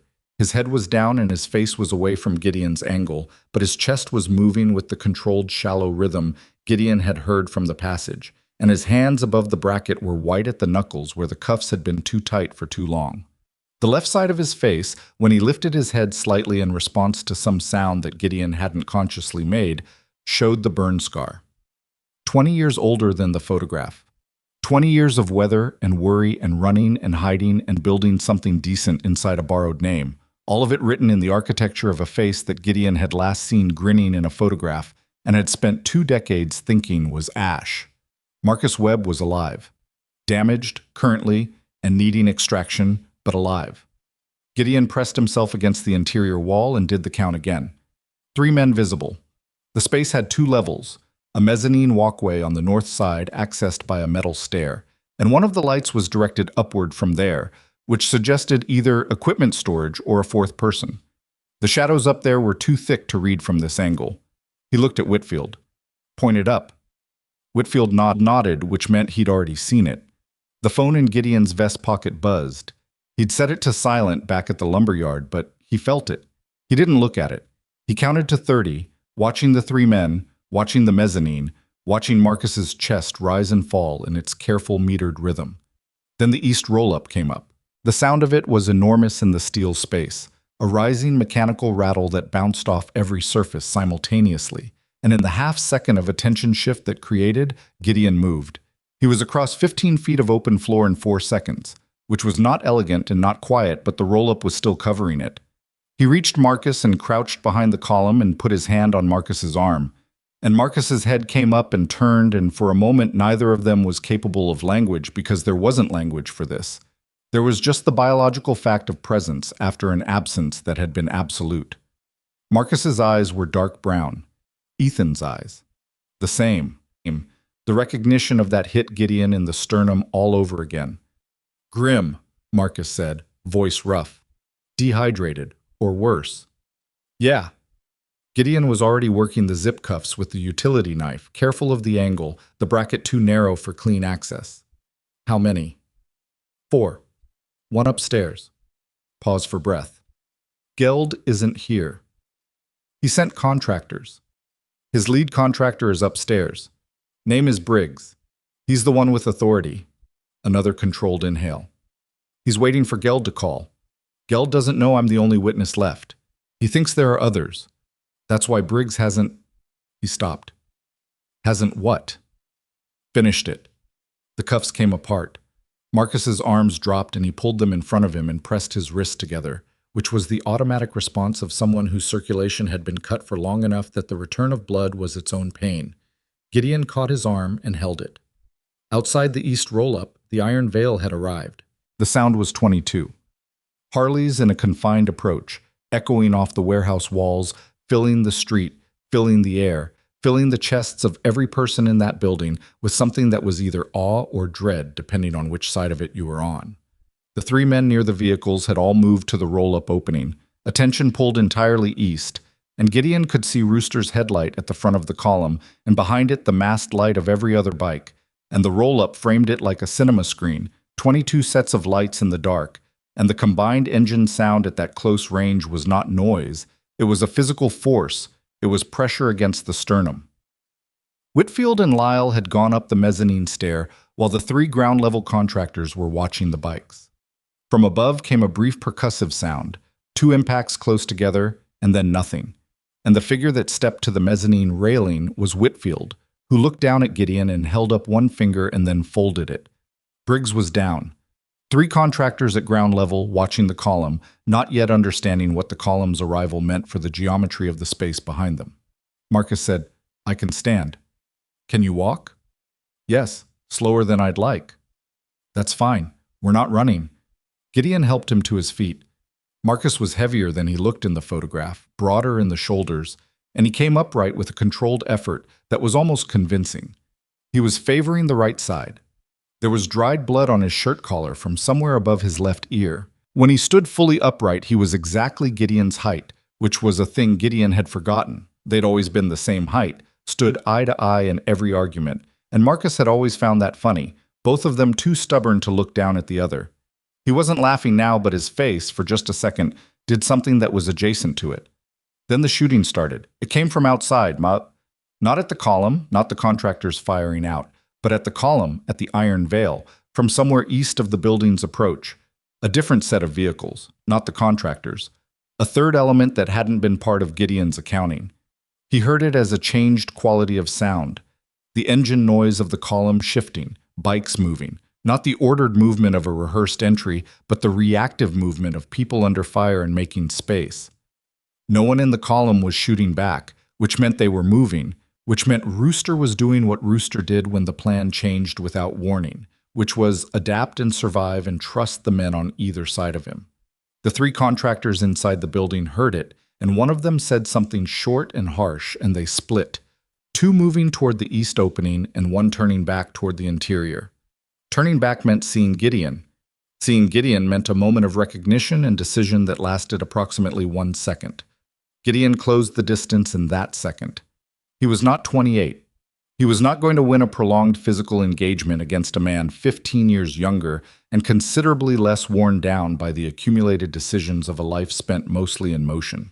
What he had was the knowledge that the first second was the one that mattered, and that in the first second, the advantage was his because he'd already started moving when the contractor was still deciding.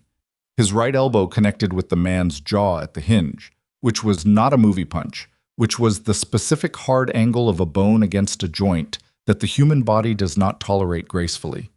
The contractor's head went sideways and his knees followed, and he went down between 2 strides, and Gideon stepped over him and kept moving. Marcus was moving behind him, slower, one hand against the column line for guidance. Whitfield and Lyle were coming down the mezzanine stairs, Danny and the others covering the passage behind them. The remaining 2 contractors were at the east opening, backlit by the bike lights outside.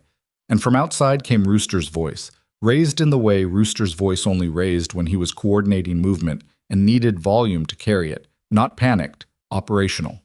The shooting from the east had stopped. That was either better or worse than its continuing. stop and reassess, or stop because the target moved. Gideon had no way to know from inside the building. He reached the east opening.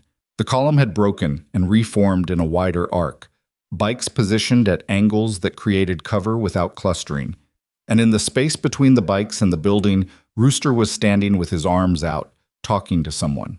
The two contractors who'd moved to the opening were on their knees, hands visible, and Lyle Keene was behind them with a presence that made their staying on their knees a very uncomplicated decision.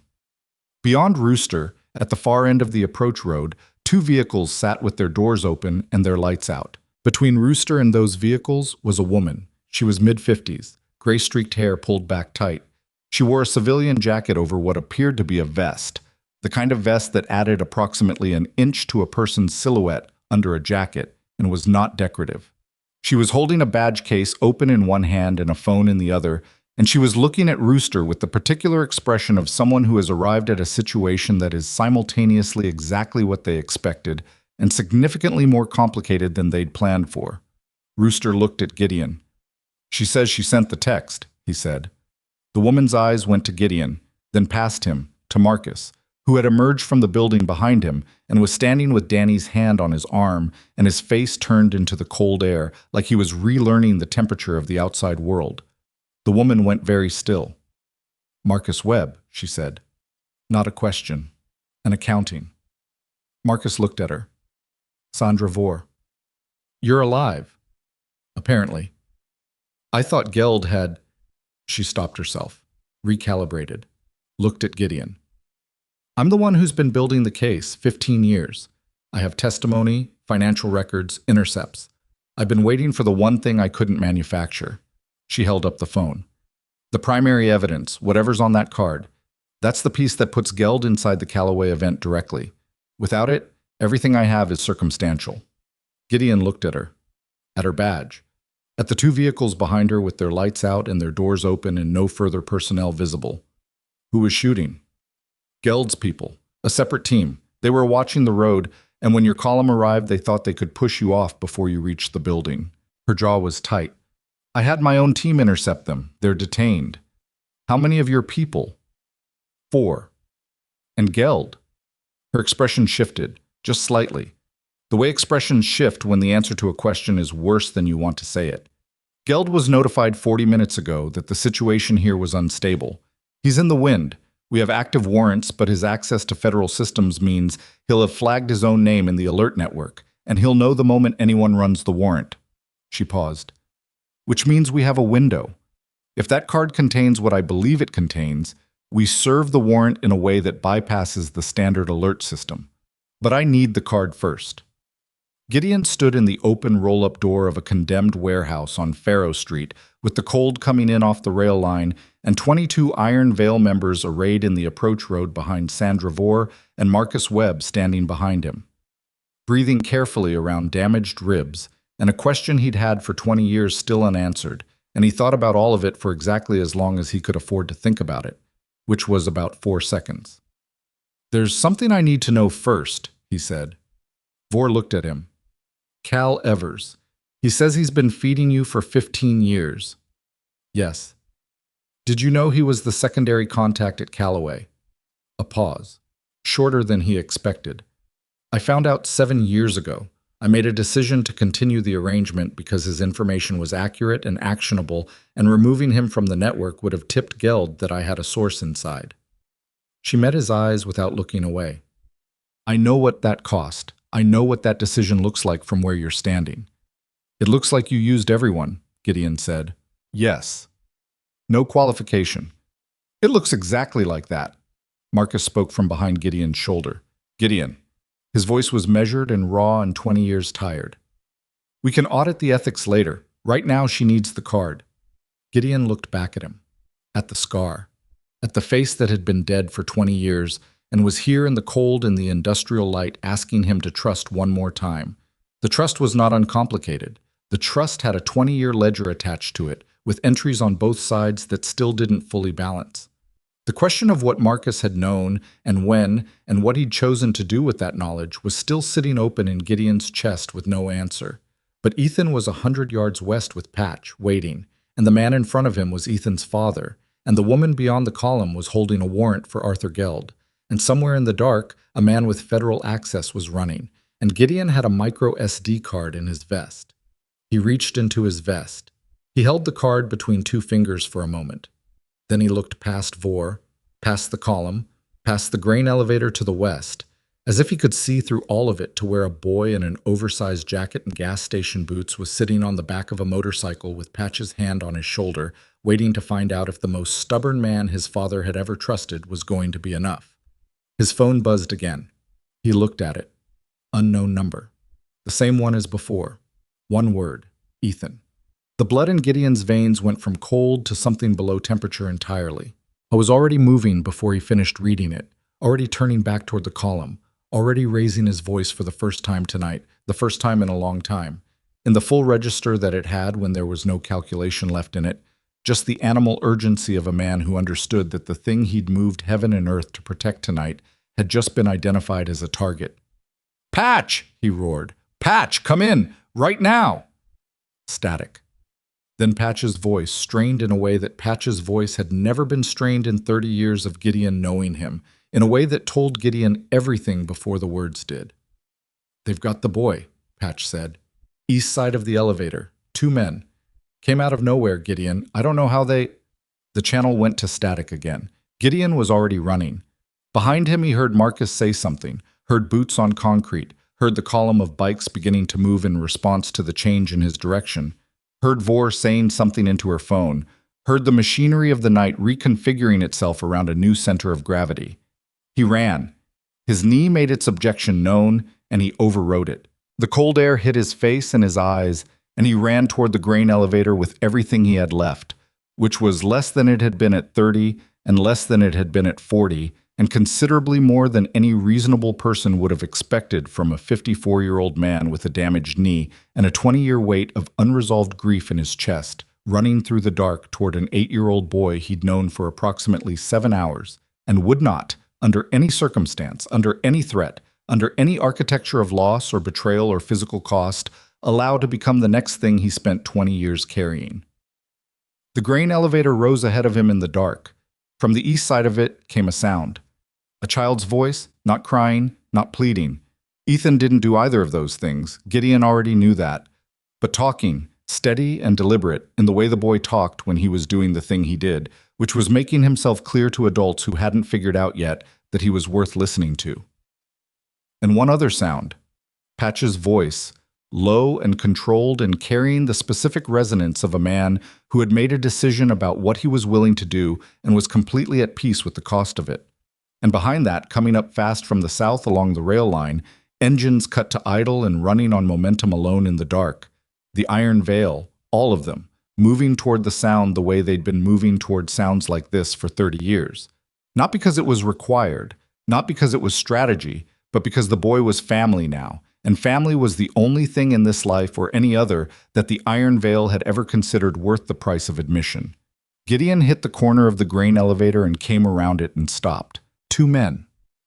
One with his hand on Ethan's arm, one with a phone at his ear, and the phone's screen illuminated his face from below. And the face was a face Gideon had never seen in person, but had seen in the documentation Sandra Vor had emailed to every federal oversight body she could reach 15 years ago without result. Heavier now, older, the jaw gone soft at the edges, but the eyes the same. The specific calculated flatness of a man who processed other people as variables. Arthur Geld looked at Gideon across 8 feet of frozen ground and dark. He looked at the scar. He looked at the vest, at where a micro SD card would sit if it was there, and his expression didn't change, but something behind it did, some calculation running its final iteration. "Give me the card," Geld said, and the boy walks away. Ethan was looking at Gideon, not at Geld, at Gideon.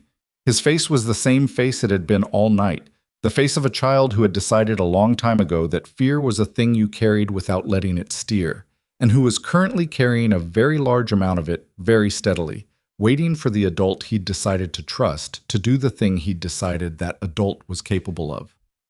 "Trust me one more time," the letter had said. The boy said it with his eyes, the same way, from across 8 feet of frozen dark. Gideon reached into his vest. His hand closed around the card. And somewhere behind him, moving up from the south in the dark on idled engines, 41 Iron Veil members arrived at the corner of a grain elevator on the west side of Brantford and came around it one by one and stopped and filled the space behind Gideon with the accumulated weight of every scar and every mile and every promise those men had ever made to each other and kept. And the combined pressure of their presence was something you didn't measure in numbers. Geld felt it. Gideon watched him feel it, watched the calculation in those flat eyes run one more iteration and arrive at a total it hadn't anticipated. Gideon held the card between two fingers, visible, and looked at Arthur Geld across the dark, and said nothing, because there was nothing to say that 41 men behind him and one boy in front of him hadn't already said more clearly than any words he had. Part 5. Hoiket của kịch bản biker cinematic này được triển khai với dung lượng viết đủ 455 ponentu, bắt đầu trực tiếp từ điểm kết thúc của Part 4. Yêu cầu bắt đầu bằng việc giải quyết triệt để đỉnh điểm cao trào từ phần trước. Cuộc đối đầu cuối cùng phải diễn ra khốc liệt, chân thực và giàu cảm xúc, nơi mỗi cái giá phải trả đều trở nên đắt đỏ và không có chiến thắng nào là dễ dàng. Hãy đảm bảo mỗi nút thắt, bí mật và mâu thuẫn từ Part 1 được phơi bày và xử lý trọn vẹn, standalone ending, không để lại bất kỳ chi tiết thua hay mở ra phần tiếp theo. Duy trì giọng văn mỹ điện ảnh thô ráp nhưng sâu lắng, tập trung vào sự biến đổi nội tâm của nhân vật sau cơn bão và cảm giác found family giữa biker Brotherhood với những con người họ đã cứu. Hội thoại trong phần này cần mang sức nặng của sự trải đổi, cay đắng, trưởng thành và chân thực, thể hiện sự bảo vệ, loyalty và emotional healing thông qua hành động thay vì triết lý dài dòng.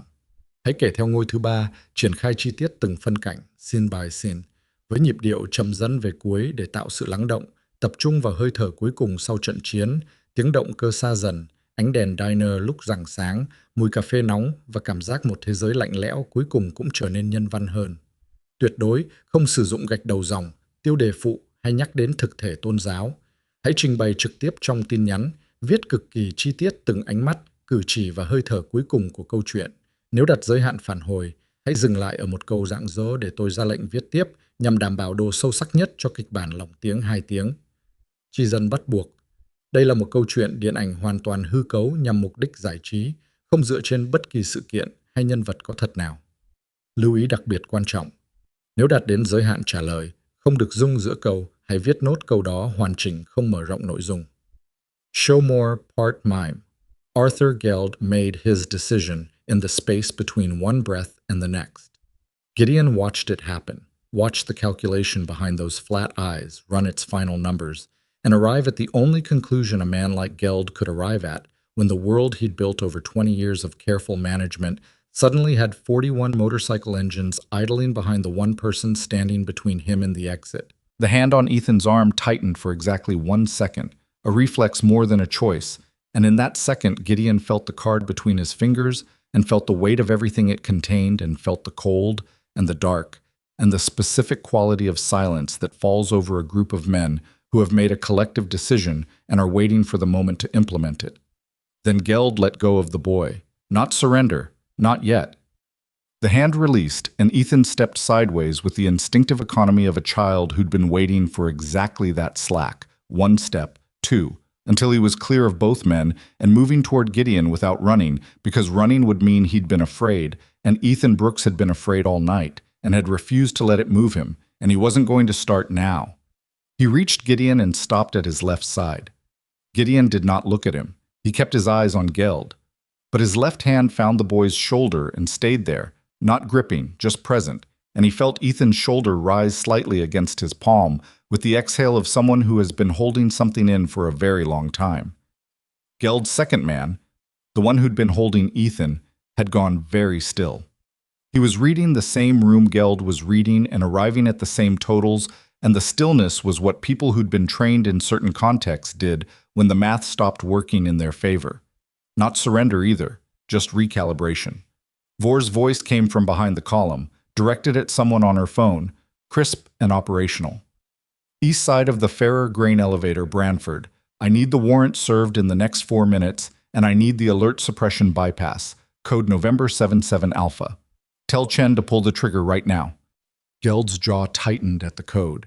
He recognized it, which meant he knew what it meant for the alert system that had been his protection for 20 years. and what it meant for the warrant that now had no ceiling to stop it. He looked at Gideon one more time. The calculation was done. He knew it. His face showed a man who had spent 2 decades managing outcomes and had arrived at an outcome he couldn't manage.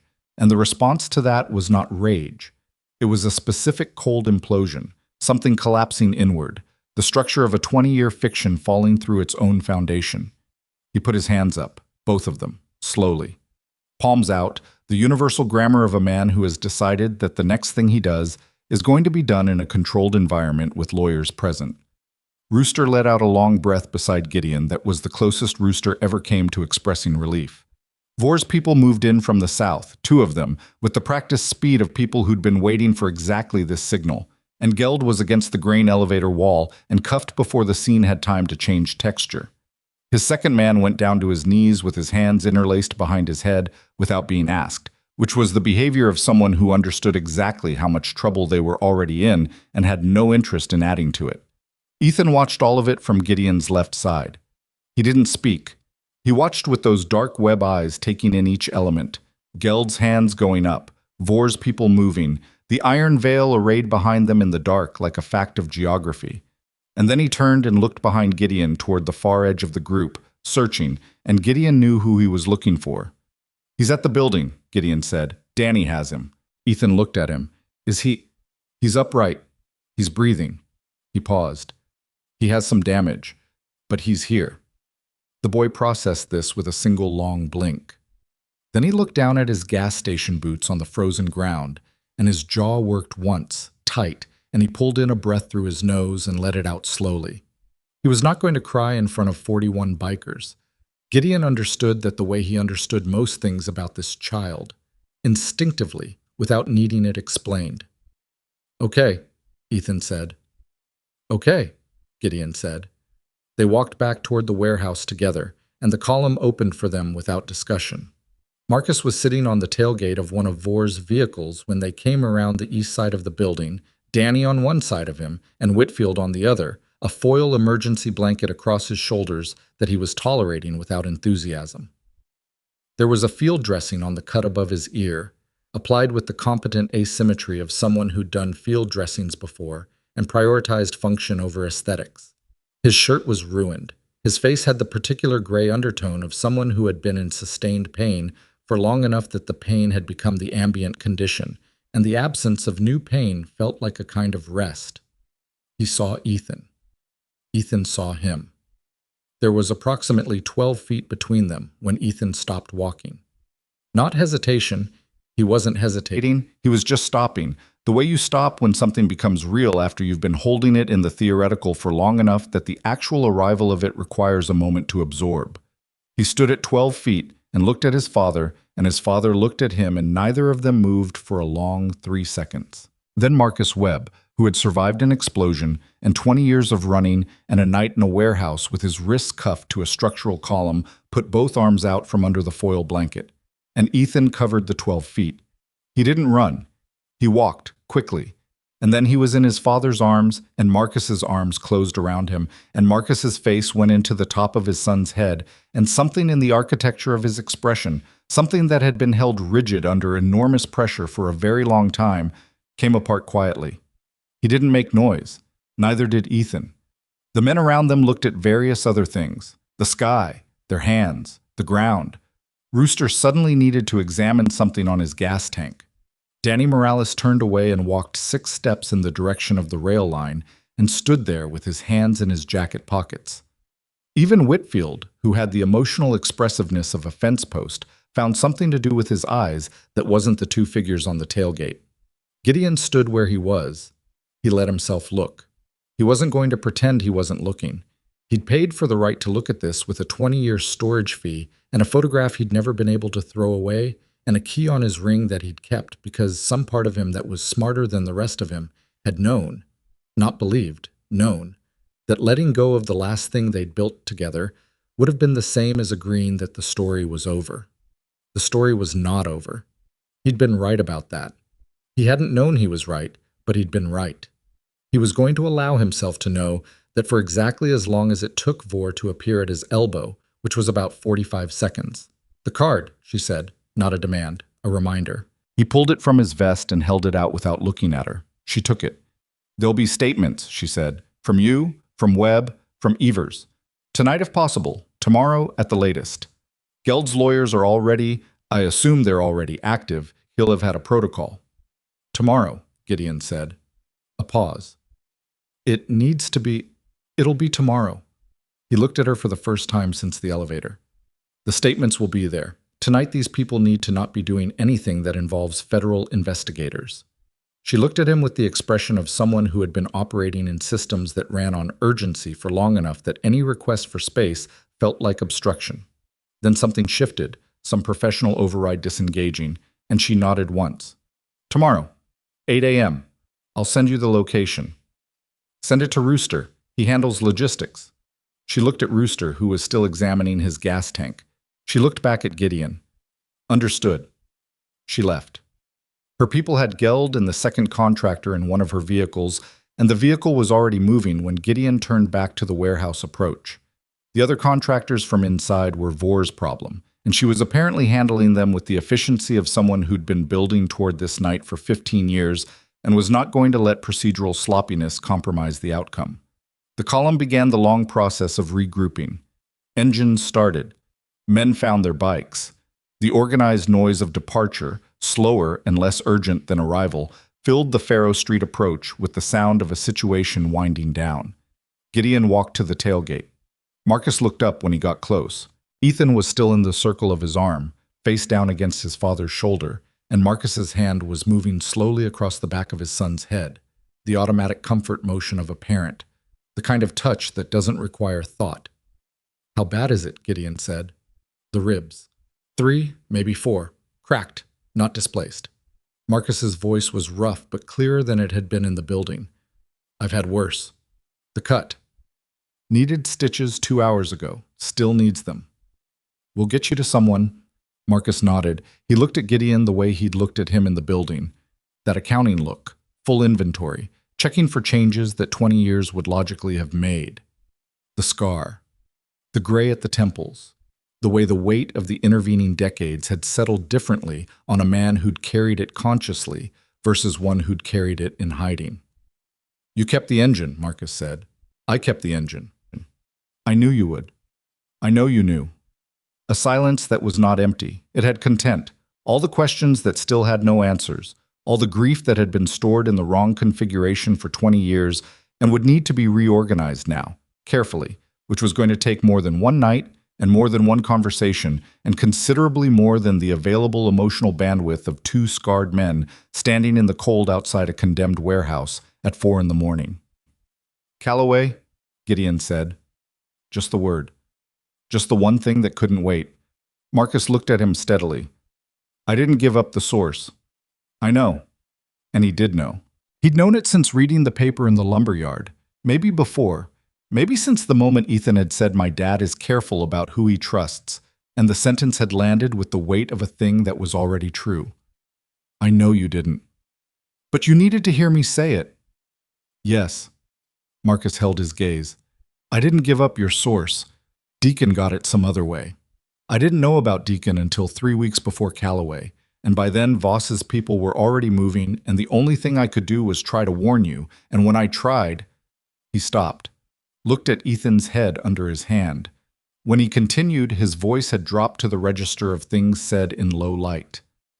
"When I tried to reach you, Deacon intercepted it. I didn't know that until 6 years later from a document I found through Vor's network. By then there was no safe way to contact you directly. Geld had people watching your communication lines." 6 years, Gideon said. "I know." "You knew for 14 more years, and I was trying to build the case, Gideon. Every year I stayed under meant another year of documentation, another year of Voss's financial trail, Geld's intervention records, Deacon's communication logs.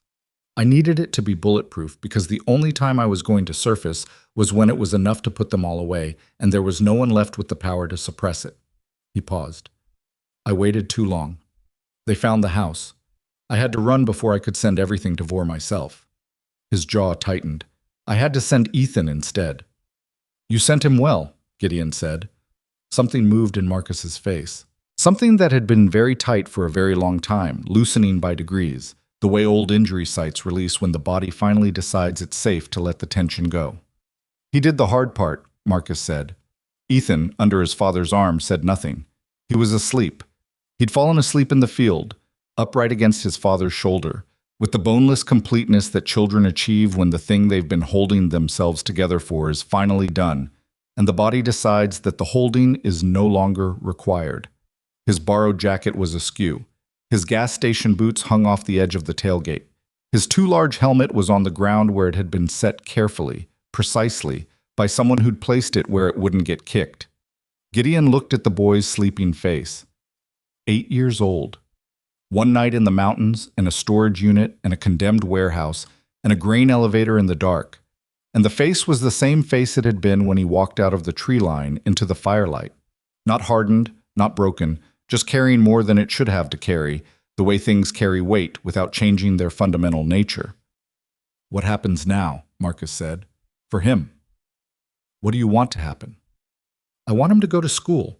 I want him to have a normal address and a name he doesn't have to remember to answer to, and a life that doesn't involve looking at the car behind us on every road we drive. Marcus looked down at Ethan. I want him to stop having to be brave. He'll stop when it stops being necessary, Gideon said. Not before. That's just who he is. Marcus considered that. He gets that from his mother. Does he? She was the same way. Carried things without showing the weight. A pause that had grief in it, old and settled. She would have found it funny, that he walked 8 miles in the dark to find a bunch of bikers. He almost smiled. She always said bikers were the most honest people she'd ever met, because they put everything they were on the outside of their bodies where you could see it. Gideon thought about that for a moment. She wasn't wrong. The column was nearly reformed. Rooster appeared at the edge of the tailgate and looked at Marcus with the particular expression Rooster wore when he was assessing damage and deciding whether to say something or just act on the assessment. He looked at the field dressing, at the foil blanket, at the sleeping boy. There's a 24-hour place on Millard Avenue, Rooster said. Doc Hennessy owes us. He'll look at the ribs, close the ear, no paperwork. Marcus looked at him. Doc Hennessy, the one who fixed Gideon's shoulder in 2008. Rooster blinked. How do you know about that? I've been watching, Marcus said. When I could. From a distance. He looked at Gideon. I kept track. Gideon let that land. Let it settle. The idea of Marcus somewhere in the middle distance for 20 years, staying hidden, staying moving, but keeping track. That image required some reorganization of the picture he'd been carrying of a dead man, a loss, a closed account. It was not going to be a quick reorganization. It was going to take the kind of time that can't be scheduled. We'll deal with all of that, he said. Later. Yes, Marcus said. Later. They got Marcus into the sidecar of one of the older bikes with the deliberate gentleness that men who work with their hands bring to the handling of damaged things. Not delicate, not performative, just careful, specific, attentive to where the damage was and how to move around it. Ethan woke when he was lifted and looked around with the brief disorientation of someone returning from deep sleep, found his father 3 feet away, and closed his eyes again. Patch took him. Ethan rode with Patch in the crook of one arm, still half asleep, his head against Patch's jacket, and Patch rode with the particular care of a man carrying something irreplaceable, his throttle hand lighter than usual, his line through every turn wider and more gradual. They rolled out of Faro Street in the hour before dawn, the column loose and quiet, engines down, the urgency of the night behind them, and the specific decompression of men who had done what they came to do and were now simply going home. The streets of Brantford were empty at this hour. A distant traffic light cycling through its colors for no one. A bakery exhaust fan pushing warm air onto a sidewalk. A gas station attendant behind glass looking at his phone. The normal world, carrying on, unaware of what had moved through the dark alongside it. They reached Doc Hennessy's on Millard Avenue at 5:17 in the morning. Doc was a man in his late 60s who had stopped being surprised by Iron Veil arrivals in the small hours approximately 15 years ago, and who maintained the combination of professional competence and selective memory that made him valuable to people who needed care without documentation. He looked at Marcus for approximately 30 seconds, asked 3 clinical questions, and said 3 cracked ribs, 9 stitches in the laceration, and if anything was displaced internally, he'd know about it in the next 6 hours. Marcus said he'd survived worse. Doc said everyone who said that was telling the truth about the past and lying about the present. Marcus almost smiled again. The almost smile was becoming more frequent. Gideon noted it. They took the back room.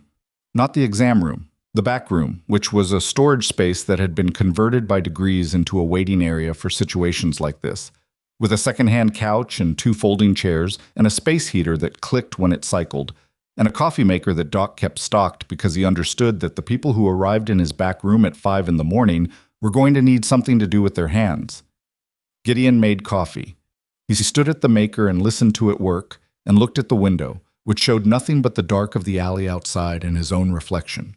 54 years old, the scar, the gray, the jacket, the specific settled quality of a face that had spent 3 decades making decisions in the dark and was still making them and was going to keep making them because that was the thing about being the person other people trusted with decisions. It was not a role you chose so much as one you woke up in and kept finding yourself still in. Marcus came out of the exam space 20 minutes later moving more carefully than before, which was the paradox of Doc's treatment. You left more aware of the damage than when you arrived, because the damage had been properly cataloged and taped and given specific instructions that made it concrete. He sat on the couch. Ethan was asleep again on the other end of it, curled into the corner with his jacket pulled up, his boots still on. Marcus looked at him for a long time and then looked at the coffee cup Gideon handed him and held it in both hands without drinking it. Rooster and Patch were outside. The rest of the column had dispersed, some to homes, some to the chapter house, some to wherever men go at 5 in the morning when the thing they came to do is done, and the body is informing them that rest is no longer optional. The core remained, Gideon, Rooster, Patch, Danny, and in the far chair with his arms on his knees and his head down, Cal Evers. Cal had not spoken since the lumberyard. He'd ridden with the column, positioned himself where he was useful, done what needed doing without drawing attention to it, and was now in the far chair doing what he'd been doing for 42 years, being present and observing and waiting. Gideon sat across from him. "The name you gave Vor tonight," Gideon said. "November 77 Alpha." "Yes. That was the bypass code for the Federal Alert System. I gave it to her 3 years ago, from Geld's own files." Cal looked up. His eyes were the same eyes they'd always been, calm, comprehensive, reading the room. "I've been stealing from Geld for 15 years. Information, access codes, documentation, everything I could take without him knowing it was being taken." He stopped. "It wasn't enough. It was never quite enough because Geld's ceiling kept holding. Tonight was the first time the ceiling came down." "Because of the card," Gideon said.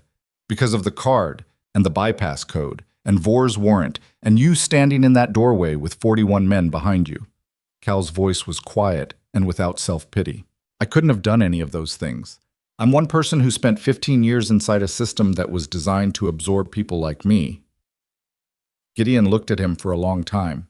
The accounting of Cal Evers was not simple and was not going to resolve itself in a back room at 5 in the morning with coffee cooling in everyone's hands. The accounting of Cal Evers was going to be an ongoing enterprise that would require the kind of hard, sustained attention that Gideon gave to things that mattered, and it was going to involve conversations that none of them were currently equipped to have, and it was going to produce an outcome that Gideon did not yet know the shape of. What he knew was this: 42 years. A man who had made a catastrophic choice in his mid-30s and had spent every year since then attempting to compensate for it from inside the machinery of the thing that choice had enabled. Had anyone else done that? Gideon didn't know. Was it enough? He didn't know that either. What he knew was that the fence stake had been real, and the bypass code had been real, and Cal had been at every table for 42 years, and the Iron Veil did not have a mechanism for processing this kind of information quickly or cleanly. "You'll make a full statement," Gideon said. "To Vor. Everything. Calloway, Deacon, Geld, all of it." "Yes. And then we're going to have a conversation. The chapter. Not tonight." "I know. You stay in until that conversation happens." Cal looked at him. "You're not removing my colors. I'm telling you to stay in until the chapter decides. That's how this works." A pause. Then Cal nodded. The nod of a man who had been expecting a harsher sentence and was not going to pretend the reprieve wasn't a reprieve. Marcus had been listening from the couch. He said without looking up from his coffee, He pulled the fence section. I know, Gideon said. He also told them we were going to Kimball. I know that too. Both things are true at the same time. Gideon looked at him. Yes. Marcus turned his cup in his hands. 20 years of running taught me that people are usually more than one thing at the same time. It's when they stop being more than one thing that you have to start worrying. He glanced at Cal. You stopped being more than one thing for about a month in 1999. Then you spent the next 15 years being about 6 things simultaneously. He paused. That's not an absolution. It's an observation. Cal received this without expression. He looked at Gideon. Gideon looked at the window. At the dark of the alley going slowly gray at its edges, the first color change of dawn beginning somewhere behind the buildings to the east. Too early to be light, but too late to be night. The coffee maker clicked off. The space heater cycled. Ethan made a small sound in his sleep and resettled, his hand finding his father's knee without waking, the automatic seeking of a child for the warmth of the person they needed most. And Marcus's hand came down on top of his son's without thought, without looking, just present, just there. The same motion he'd been doing with the top of Ethan's head all night. The body's knowledge of where the important things were, maintaining contact in the dark. Gideon watched that. He picked up his coffee. He drank it. It was too hot and slightly bitter and tasted exactly like 5 in the morning in a back room after a long night. Which was to say, it tasted like the specific relief of a thing being finished. Rooster put his head through the door. Vore sent the statement's address. 8 a.m., Branford Federal Building, West Entrance. She also said, he looked at his phone. She said Geld is processed and the warrant is fully executed, and as of 40 minutes ago, the case file is publicly registered with Senate oversight, which means Geld cannot have it suppressed regardless of what attorneys he produces. Rooster looked up. She also said thank you, specifically to you. She doesn't have to thank me, Gideon said. I told her that. She said she knows. She said it anyway. Rooster looked at Marcus. How are the ribs? Taped. Doc give you anything? I don't take anything. Rooster looked at Gideon. Gideon looked at the window. The gray at the alley's edges had grown, spreading upward the way dawn spreads. Not arriving all at once, but accumulating by degrees. The dark thinning out incrementally until the absence of light was replaced by the presence of something softer. Get some sleep, Gideon told Rooster. 2 hours. Then we do the statements and we come home. Rooster nodded and was gone. The room settled into the quiet of people who have run out of things that urgently need doing and have arrived at the part of the night where the body begins its accounting.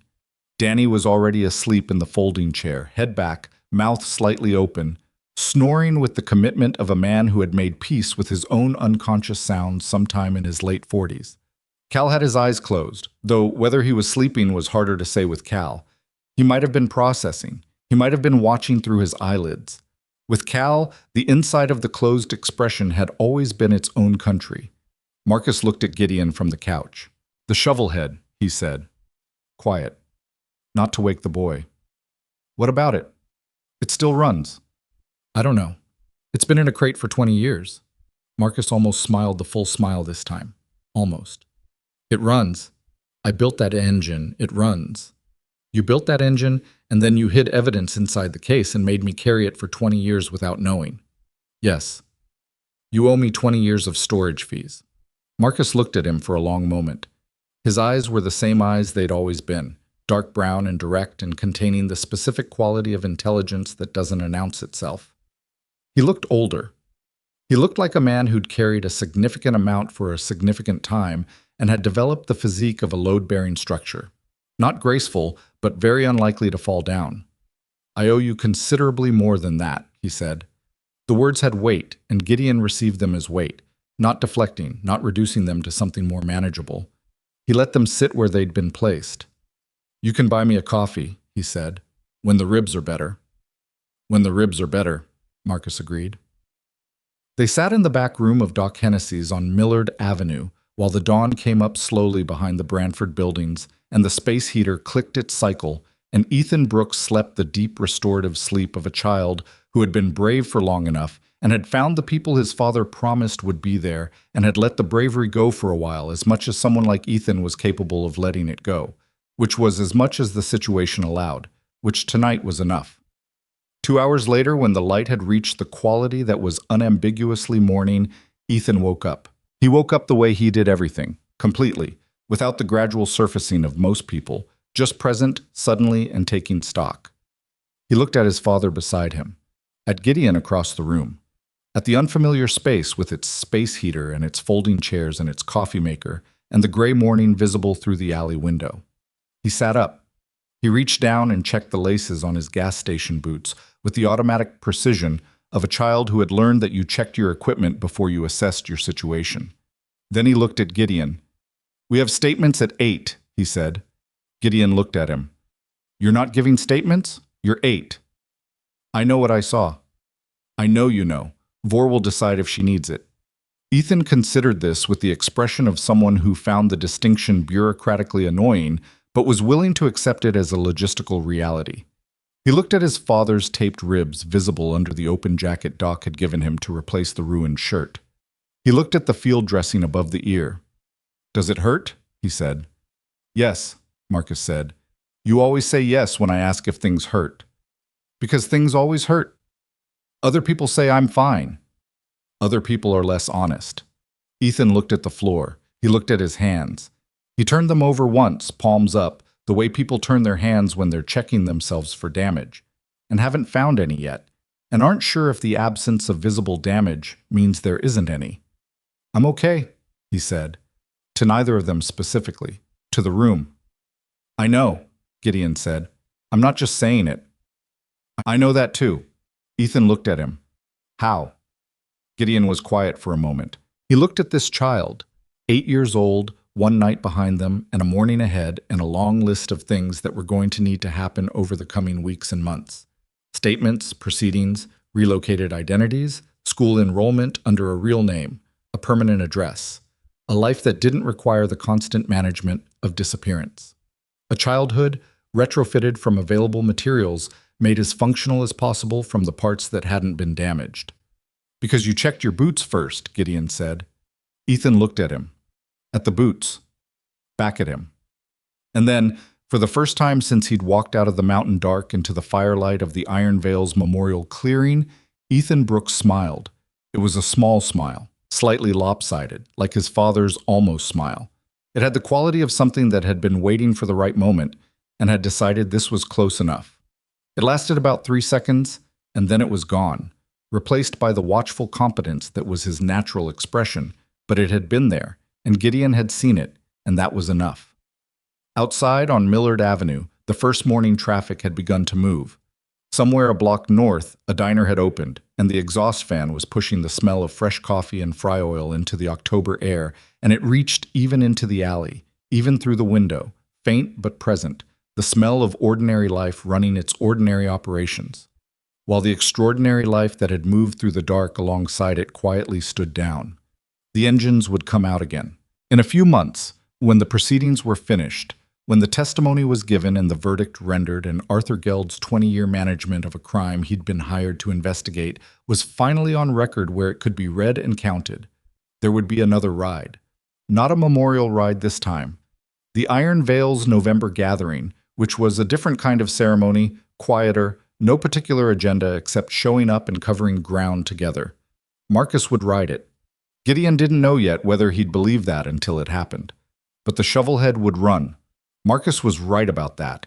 Marcus was always right about the engines he built.